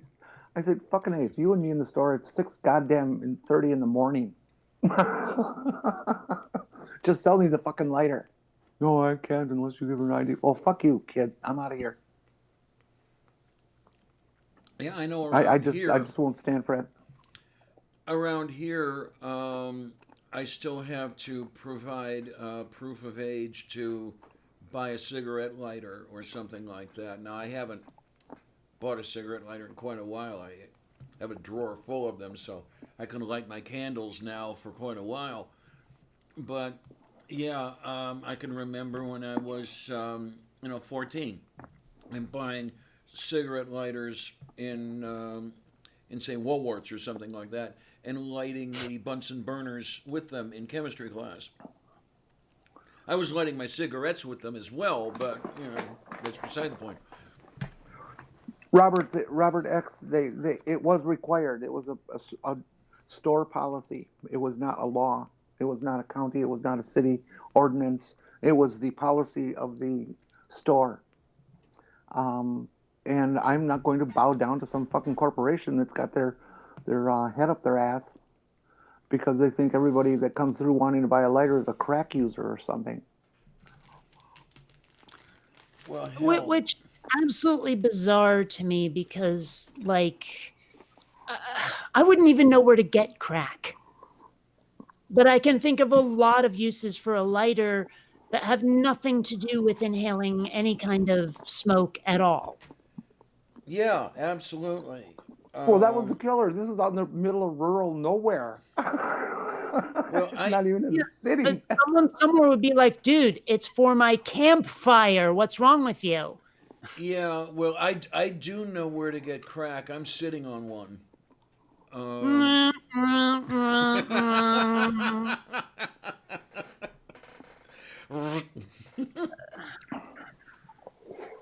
See, I'm the only one allowed to make those horrible dad jokes. well, see the influence you're having on me, Kate. Yeah, the only question is it a good influence or a bad influence? We will leave that to the audience. Oh my. Jeez. Apparently, I'm infectious, but not in that really ugly way. I'll grant you that, definitely. Mm. And also, I'm having this absolutely bizarre craving for barbecue pork fried rice. Oh my. I don't know what it is. I have plenty of food in the house, but I want that. Yeah, I really shouldn't, but I'm seriously considering the Chinese buffet up the hill after the show is over. I know I shouldn't. I know I shouldn't. Because when I go to a buffet, I make it worth the dollars I pay. Mm. So, like 7,000 calories in one meal. Yeah, I don't remember the last time I've been to a buffet, but I know what you mean. Mm. Um, and this place up the hill, their their cuisine is rather mundane, but I still like it. It's none of it is traditional. Zero is traditional, but still, it's nice stuff. Oh, the sheer number of times that I've cooked a meal that vaguely resembled some sort of ethnic dish, but which would probably offend the fuck out of anybody with that kind of ancestry. Okay. It's like I'm sure that my curry chicken rice dish would make someone go, "What the frick are you doing?" But it tastes good, so cope. I don't know. If I have to say it myself, and I probably do, I can make a pretty darn good General Tso's chicken. Now it takes every cooking implement I have in this place, and it takes me 3 days to clean up after myself. But I'm rather happy I've done it once I've done it and eaten it. Oh, well, if we're going to talk about cleaning up after yourself, for 3 years since I moved in here, the dishwasher did not work. And I didn't know why. And I asked my dad, who has on occasion been a bit of a handyman, and he said, there might be this little valve under the dishwasher, probably under the sink that you can twist. And now I have a dishwasher to work with, which means I can be a lot messier. Yay! Uh, No, we don't. yeah, We don't have the dishwasher thing. Yeah. I was a little worried that there'd be like something horribly stagnant or infectious in my dishwasher simply because of how long I hadn't used it. Okay. But it seems to be getting things clean and no dysentery yet. So, It's not bad. Not a bad little step there. Um, yeah. okay. Jen with one N is wondering, are you able to eat chocolates, etc.? I know Oh, the hell yeah. answer, but you can you go ahead and do it because it's your answer. Oh yeah, there I have absolutely no dietary restrictions right now that I didn't have before the seizures were being triggered by food. Granted, it has taken me a while to get used to some things again. My first drink of caffeine, which was pretty small, had me going yaddy yaddy yaddy yaddy yaddy yaddy yaddy yaddy for hours, right? But other than that, I mean, no, everything's good. I am more than a year seizure free now. I am a year and 15 days seizure free. So, Yeah, yeah, yeah, yeah, yeah, yeah, yeah, yeah, yeah. yeah, life is good. I'm this close to getting my own vehicle again. Have you decided which one you want? No, because possibilities keep suggesting them to me now, suggesting themselves to me now. I was thinking about a Honda Silverwing or a Honda Reflex, but there's another one that my dad found because he loves doing research on this shit. Okay. I'm trying to remember what it's called again. It's a Suzuki Bergman, it's called.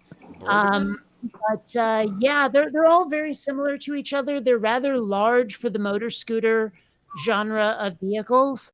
Like there were a couple where I was watching the YouTube reviews, and they're like, "This might as well be a motorcycle. The only difference between this and a motorcycle really is how you sit on it and the fact that it's automatic." Okay. Right? They have enough storage space to hold my rollerblades, which is a huge part of why I want the vehicle. Because if I ever want to go rollerblading, it costs out the ass to get to the bike path. Right? If I'm going to Okay. take like Lyft or Uber, it is very expensive. So the fact that I could store my blades on my own vehicle is very much a plus. And so, I mean, I don't know. I haven't decided yet. It probably all comes down to price and reliability. But at the moment, I'm just worried about getting the license. I just got my motorcycle safety course certification, like card, and I Okay. have the signed notes from my neurosurgeon and neurologist saying that I'm good to drive legally again. And so now it's just a matter of getting down to the DMV, standing on that 13-hour long line, and getting it done. Now, what do you So have to go through as far as the testing goes? I mean, do you have to do a road test, any of that stuff? no, that's what the motorcycle safety course was for. Ah, You do that in place of being tested. If you have that card, you okay. can say to them, I passed the safety course. And I mean, it's a crazy amount of hours that you do. It's like at least 10 hours out in the field and a similar number of hours in the classroom. Okay. So it's actually much more extensive than the road test they would give you. Okay, then. Yeah. I'm liking it. Um, There's also a lot of stores, like biking stores, where you can present that card to them, and they will give you discounts. ooh, So basically, the money you spent to take the course, you can make back in discounts. all right. I'm liking it. I am liking Yeah. it. And I mean, I have pretty much all the gear I need, except I want to get a better uh, jacket, because the ones that I have that will really save you if you do fuck up are very warm. And like I got most of them when I was in Seattle. And like one or two of them are fur lined and all this stuff. And I'm just like, yeah, I want to get something vented so that if I'm riding in Southern California, I'm not roasting. I don't take off my helmet and aquarium worth of sweat comes out. That's Okay. probably a bad thing. I'm going to go right out on a limb and say that's not good. But they do make jackets where it'll protect you, but it's also got air vents, like in various places, so the wind will cool you off as you're riding.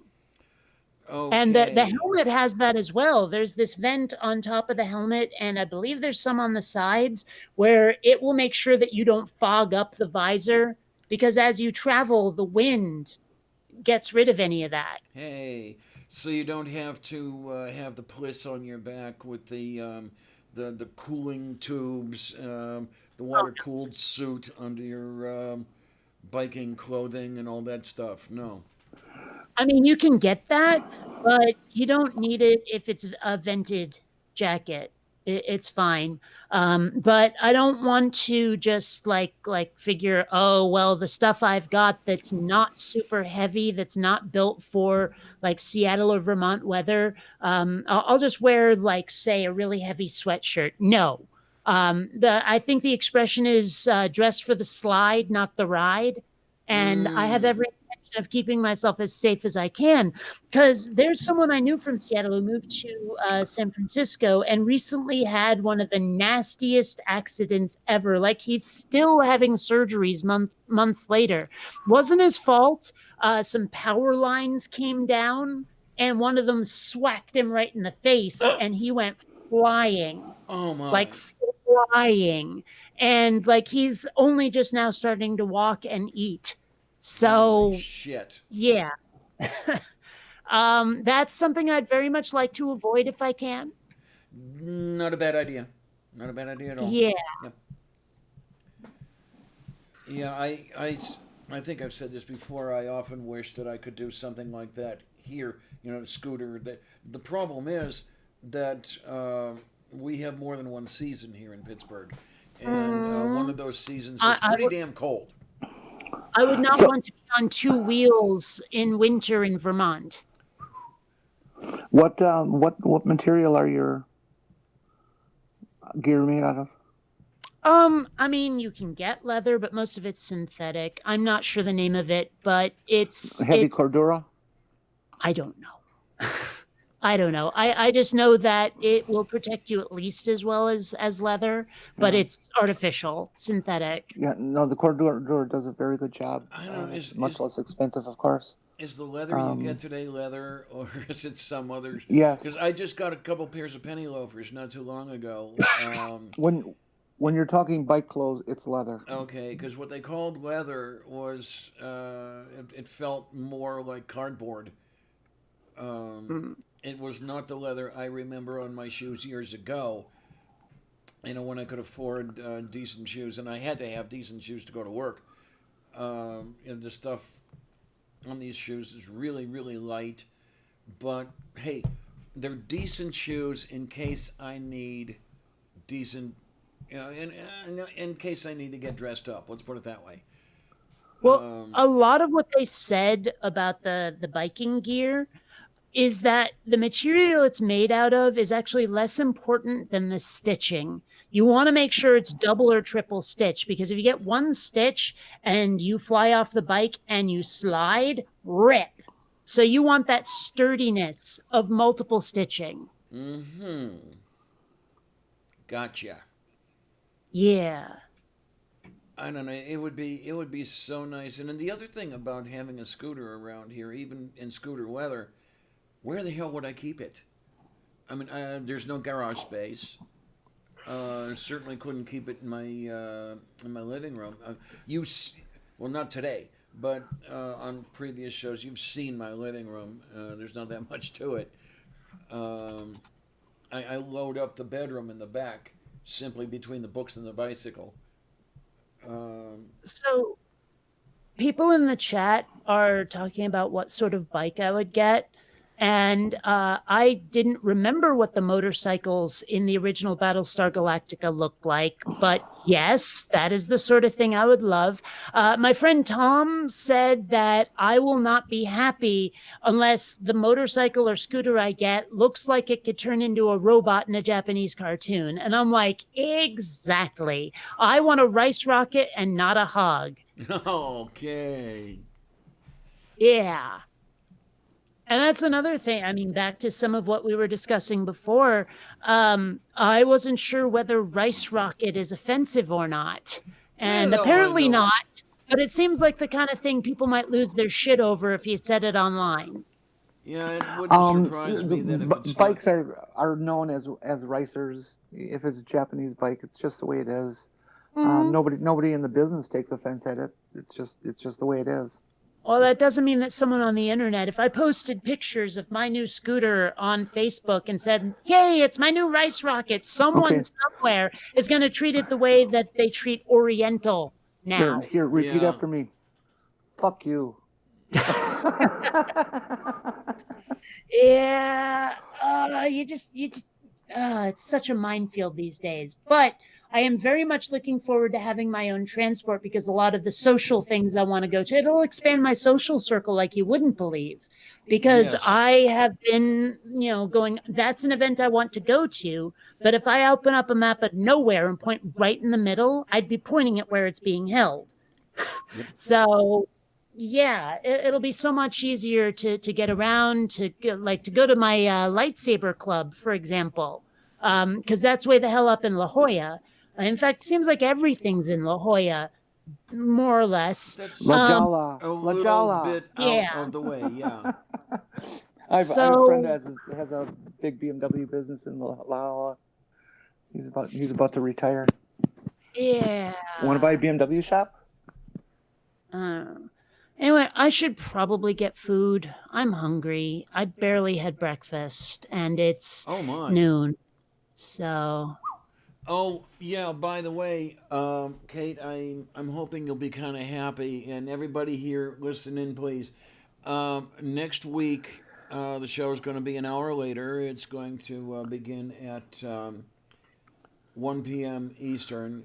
So let's see now. That would be 10 a.m. for you, Kate. yeah, Would that yeah. does that sound good to you? The reason I'm moving it is because Neil, the 604 atheist, is going to be with me next week again, What's the and topic? adoption. Oh, hey, I'm adopted. Yeah, if you would like to be on, that would be Okay. perfect. All right. Actually, it's funny because, and this isn't a secret, so I'm not like doxing him or anything, but his last name is Bernstein, and so is my mom's name. Okay. And so I actually was talking to him on Facebook. I'm like, what are the chances we're related? And it seems pretty unlikely, although we do have some relatives from similar parts of the world. So who knows? But anyway, yeah, I would cheerfully be on there. I'd love to have you on, definitely. I'm trying to remember where the adoption thing came up. It was just late this last week, and we ended up talking a little bit about it. Oh! I know what it was. When I was interviewed by Objectively Dan, somebody called in talking about adoption, and Neil said, "Hey, Diana, you want to see if we can do a show on adoption? Considering I'm adopted and you're adopted, it sounds good to me." And we decided on the 27th. And then he mentioned, yeah, could you have it a little bit later? I said, yeah, sure. And then maybe what I think I'll do is if it goes over well enough, I'll just leave it at 1 p.m. Eastern. So, 10 a.m. 10 a.m. Pacific. And, the interesting thing about this is when you've got a viewership from all over the world, somebody is going to be unhappy. It always works out that way. But I'll do the Yeah. best I can to make as few as possible unhappy. Well, I can't even tell you how many times you've started your show and I'm still in bed. So Yeah. And hopefully that extra hour will help a little bit. Don't feel bad, Kate. I can say the same thing, and I'm only an hour away. anyway, I'll catch you like the plague. I'm gonna go eat. Have fun. Okay, Kate, take care. Thanks Bye, for being Kate. around, sincerely, and bon appetit. Oh my, yeah, and she's talking about that, and I'm thinking, yeah, I'm almost gonna kind of hate to do it, but it's like, okay, maybe I'm just gonna have to go to the place up the hill, because I'm too lazy to do anything about making food. Like Kate sometimes says, I don't have food around here. I have ingredients. And you've got to put the work into the ingredients to turn it into food. Bread, it hasn't been 8 hours yet. Oh, I'll tell you what. Just to let everybody in on what's happening is, I think this week I'm going to have another rogue live stream, another celebratory live stream, because I passed 2,000 Twitter followers just a couple of days ago. And that's worth a little bit of a celebration. So. Oh shit! Yes, dear. What? Packers are leading the Raiders 35-17. Oops. Oh my! I'm trying They to got to go in remember this year. the last time I actually went out of my way to watch a football game. I've seen the football games at the gym when I'm on the damn bike and I'm biking, and then the football game is there, and you really can't get away from it. It's so that's where I'm seeing it. Because even when I have to admit, I like football, and I like it because it is such an absolute brute force, raw demonstration of vicious masculine power. It's kind of thrilling to watch. Okay, then. Um, I'll tell you you know, what. you could say that about boxing, but I don't like boxing because it's all about destroying your opponent, hurting them. Football, there's that on the side. It certainly occurs, injuries and stuff, but it's an organized game of thought, and there's lots of planning and practice that go into it. Hey. Rugby, rugby, I like too, Okay. Oh my word! for You a know lot what of I the same dearly reasons. love, and it's going to be weird. I love Australian rules football. It's Um, it's absolutely that's pretty nuts. much rugby, isn't it? Pretty much. Yeah. Rugby with a lot more violence. Yeah, Now the reason. they used to have rugby matches in Milwaukee. At this one particular park in town that was like a mile from the hospital where my mom was the head nurse of the ER, and where I also worked. And man, when the tournaments were on for like a week and a half in the summer, there were more fucking messed up dudes coming in with just absolutely shattering bone breaks and horrible injuries. That Jesus Christ, Now I rugby is woof. Yeah, it's nuts. Now everybody wanted me to play football because I was a big kid. Um, I basically finished puberty at 14, and I stood 5'9". I weighed what about 170, which for a 14-year-old is not a bad height and weight, shall we say. But the thing was that I was like Carlin. I couldn't see 11 guys lining up against 11 other guys, beating the shit out of them and taking their land. I wanted to play baseball, and I wanted to pitch in the worst way. Unfortunately, I did. Um, so maybe I should have tried catching, and because that's the road to managing. But besides that, um, but for various reasons, two of them in particular, I was never really able to play baseball. Um, it stood in the way of a lot of shit. Come to think about it, but oh well. That was then. This is now. I liked baseball too.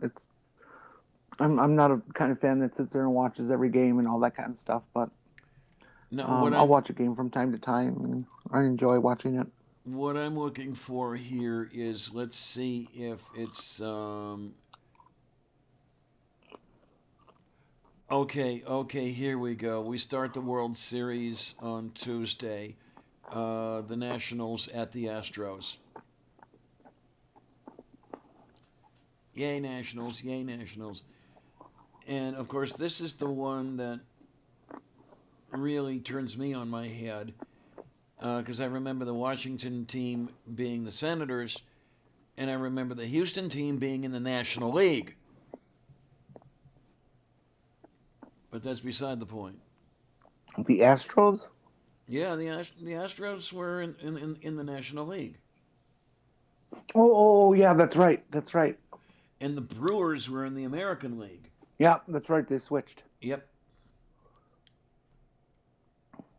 And what are you going to do? I suppose. And then yeah, Washington was in the American League way back then when they were the Senators. I think they should all play just by one set of rules. They're one league. Come on.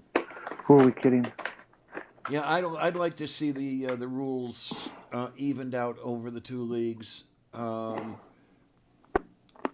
partial toward pitchers hitting. I've heard arguments for the DH rule that are pretty good, and I admit that my preference toward pitchers hitting is tradition, if you will. I'm Tevye the milkman here, tradition. But I don't know. We're gonna have to see what happens with the rule changes that are coming up next season and thereafter.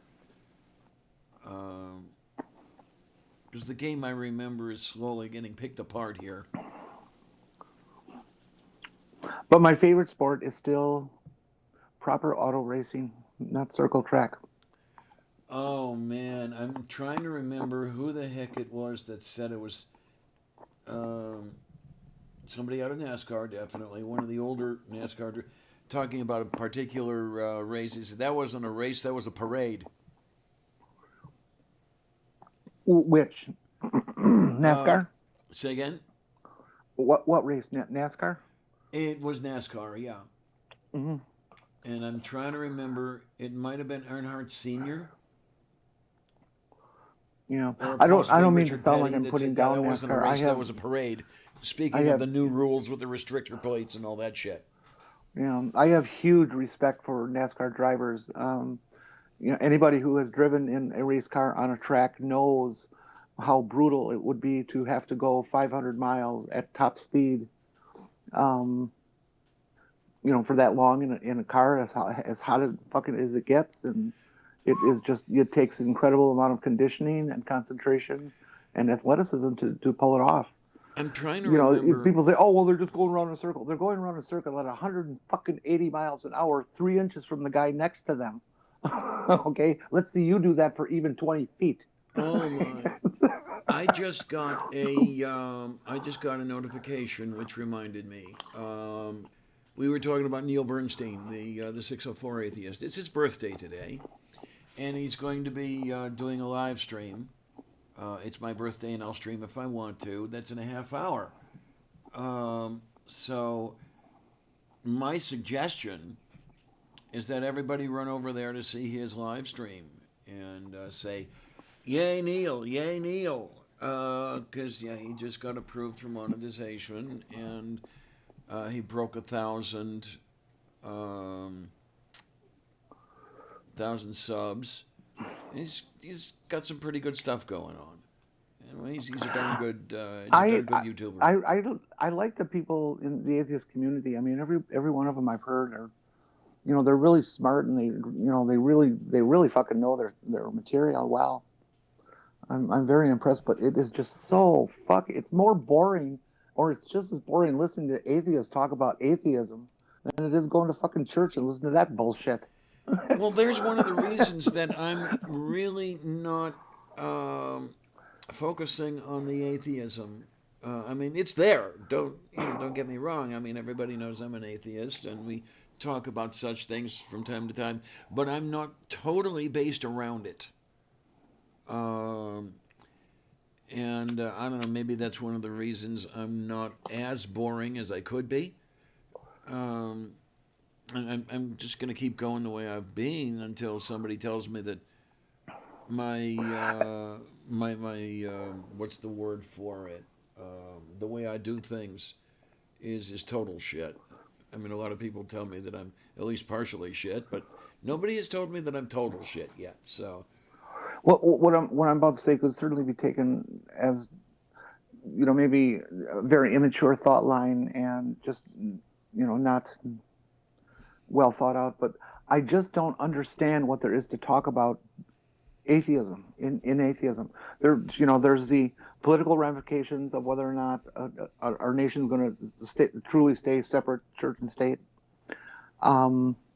There's definitely the issues that people face when they split from a church and their family and friends and all that kind of social pressure and how it affects people and stuff. But if you don't believe in God, you don't believe in God. It's over.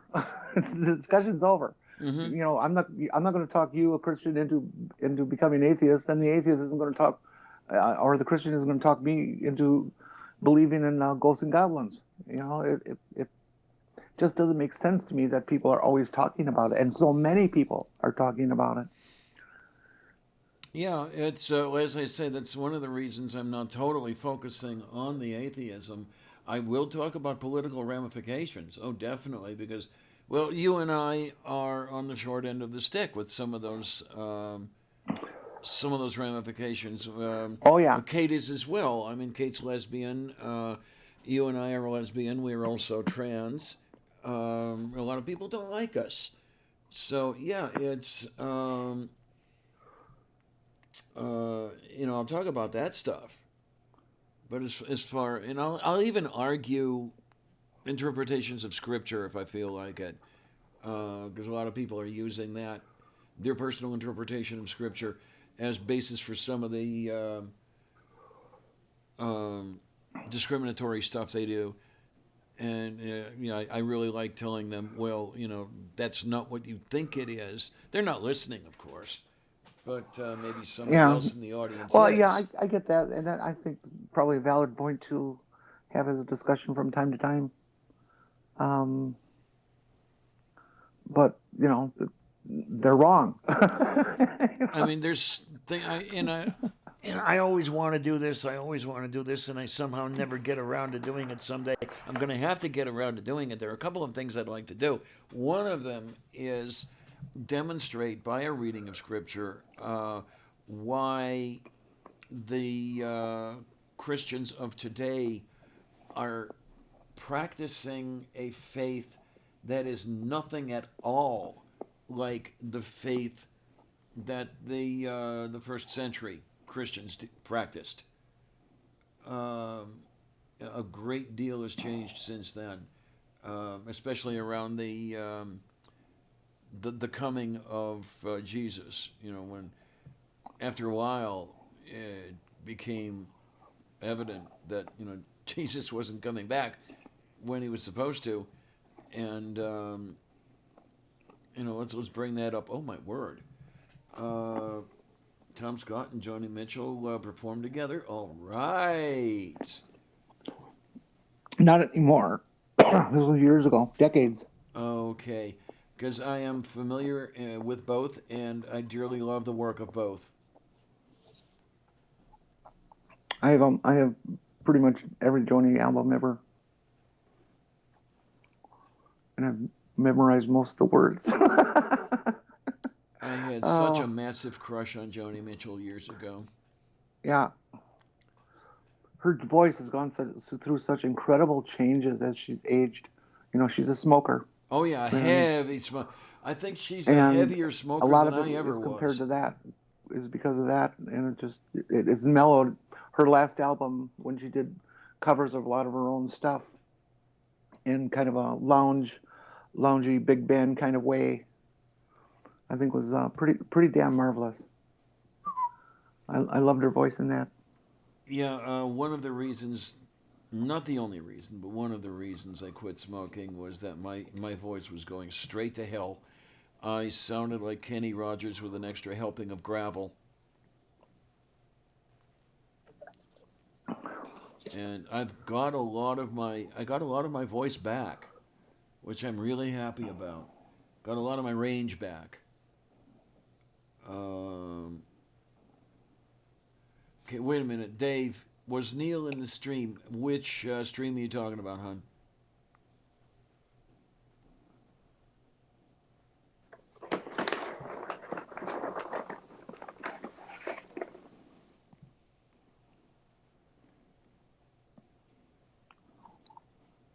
Let's see what happens here.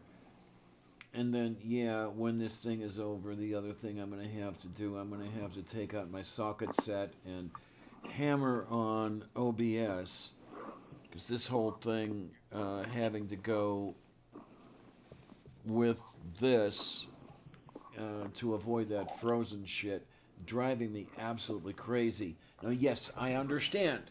To drive me crazy, you've got to put me in reverse. I get it. But, that's just foo-foo. Would Okay, would it Jen, help at thanks a all lot if for you were coming to by. Really. get it set up and working the way you want, and then do screenshots of each screen to show the settings and just match it up That's no from time guarantee to that time? it'll work the next time. Yay, PCs. Yeah, I'll get something running perfectly, and then the next time I turn it on, it's broken. Yeah, And I that's such a get where failing of the Kate's coming software. from when she says that, Linux may be limiting me. The thing I'm going to have to do, and I'm going to have to do this tomorrow. Get on the phone to Redmond and find out why Winchit will not let me use my Blue Yeti and my line out together. When I've got the microphone plugged in, it will use the output as the microphone as the output as well as the input, and it will not let me use any other output. And it just using the Yeti as the output doesn't work well anywhere. It doesn't work well. But yeah, Jen, you take care. You be good, and good stuff like that. Yeah, this is horrible, man. I've had as many as 19 people in here, and I've only got one like. What the hell is wrong with you folks?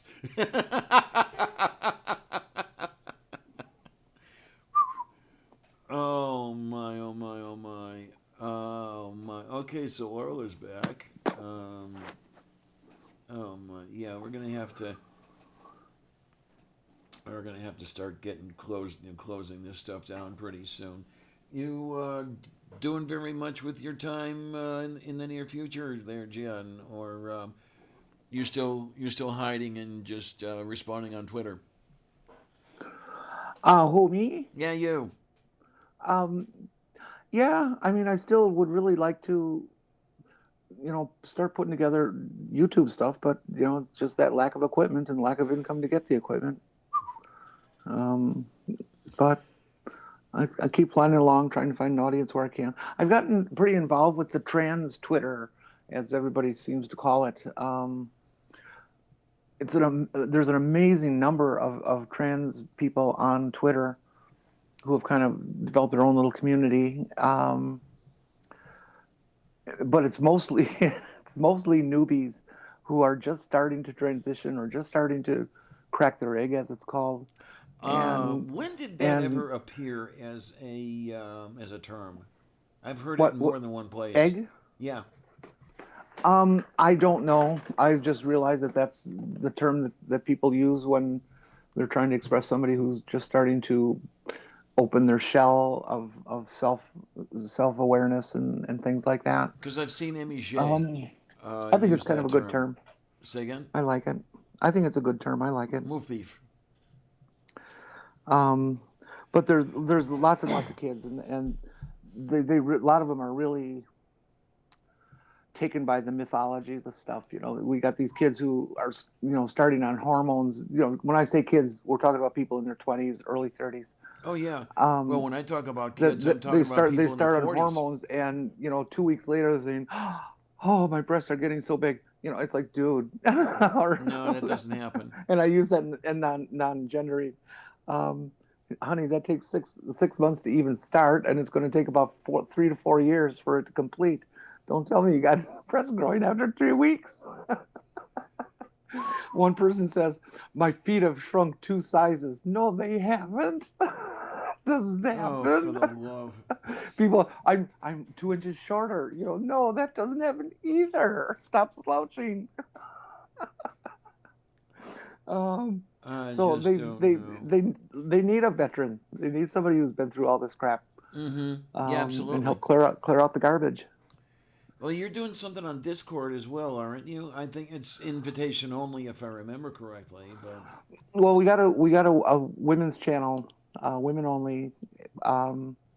It's number of people have joined up, but there doesn't seem to be a huge demand for it. I have to look at it more. I just don't get onto Discord all that much, and much less now that movie night is in suspended animation. Because that was basically the only reason I was going on Discord, a month ago and more. But the other thing I'm going to have to do is probably have to start getting back on there more, because I'm thinking, okay, maybe it's time to start working on a server. But we'll get around to some of that someday. It's pretty easy to set up. I think once you get the hang of it, which shouldn't take all that long, you'll be a whiz. Discord, I think, is just a really underused resource. It's like the direct mail thing you can have in Twitter, except you can do it as a very wide group, or you can have these different channels and have a customized group. But you can also do voice, and you can flop between. Some people have mics and stuff that they can do voice, and some don't. Well, they can still be in the voice group, but they can put their stuff in as text, so they can still be an active member of the group. Yeah, I'm having trouble with voice on Discord. Mm-hmm. It sounds very scratchy, and I haven't figured out why yet. Hmm. So that's another thing I'm going to have to work on. It's not high priority. High priority right now is finally getting around to making scripted videos again. But and then from there, once I'm consistent with that, I'll worry about other stuff too. But yeah, it's 15:44 hours at this point, and in 15:45 hours now. In 15 minutes, Neil's show is going to start. So may I suggest, very very kindly, that you all run over and wish Neil a happy birthday, and give Neil all the love, and that'll give me a little break here today because yeah, it's run a little long. I'm not complaining, as far as that goes. I don't know about the future watchability of this damn thing. I may have to cut it in half and do something about that, but we can work Oh, with that. and Doorknob had just got here. Oh, darn it. You always do that, honey. I don't know. But 12:45 hour. what? Are you on Pacific Coast?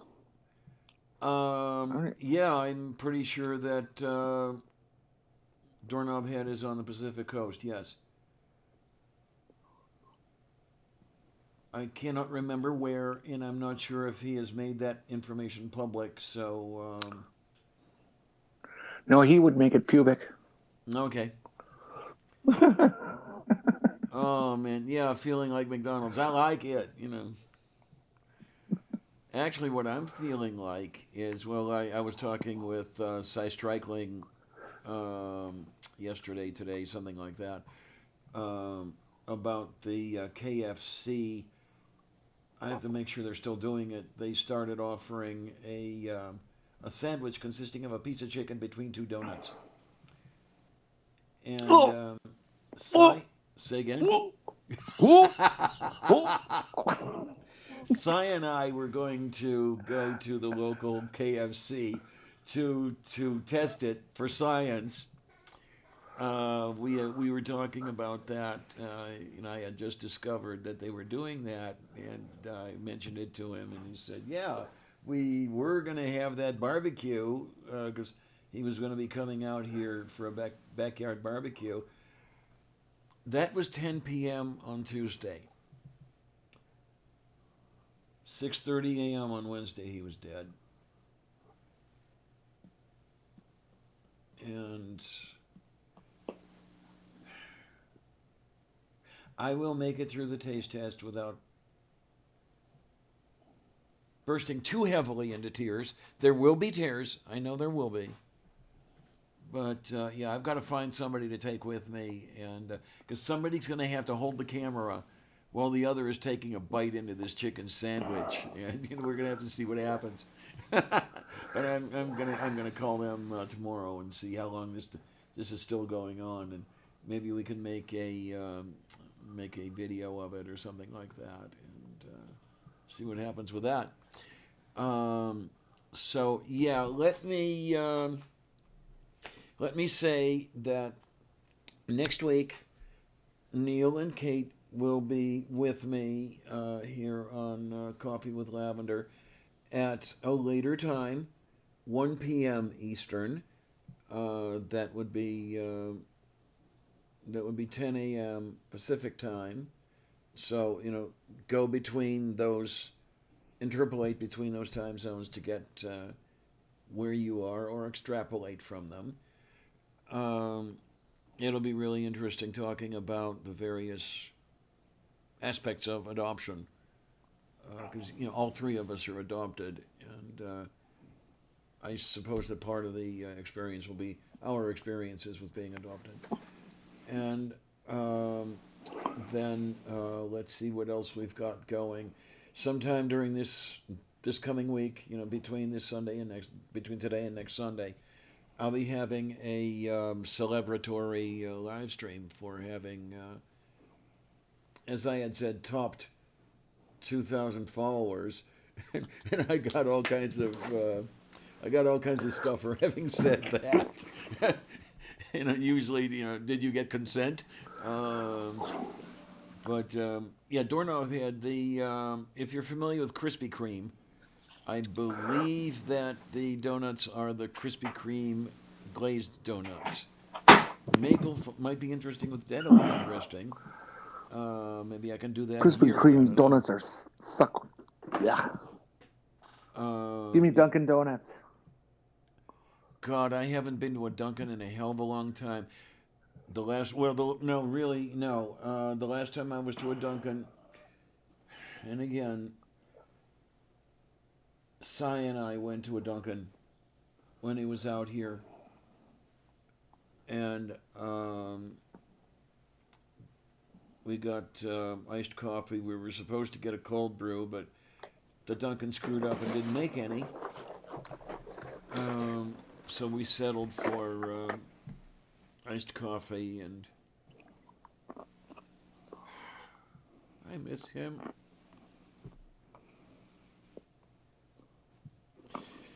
Oh well. What are you gonna do, right?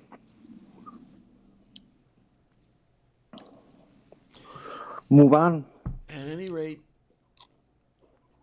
I want to thank everybody for coming by here. I want to thank everybody who's here. I want to thank everybody who's not here. And yeah, like and subscribe. Those of you who haven't so far, and I'll I'll say again, because I'm starting to advertise myself as far as, it's getting to the point where I'm just going to have to risk it and do a little bit of self promotion here. I do have a Patreon in case anybody likes me sufficiently to throw $1 or $2 literally my way and has the wherewithal to do that. Please don't deny yourself breakfast in order to do it. But if you can and would like to, I would very much appreciate it. That's www.patreon.com/The Lavender Lady. It's amazing how every channel I've got is pretty much The Lavender Lady included, and to finish off, I guess I'll say thanks a lot, troops. See you on the other side.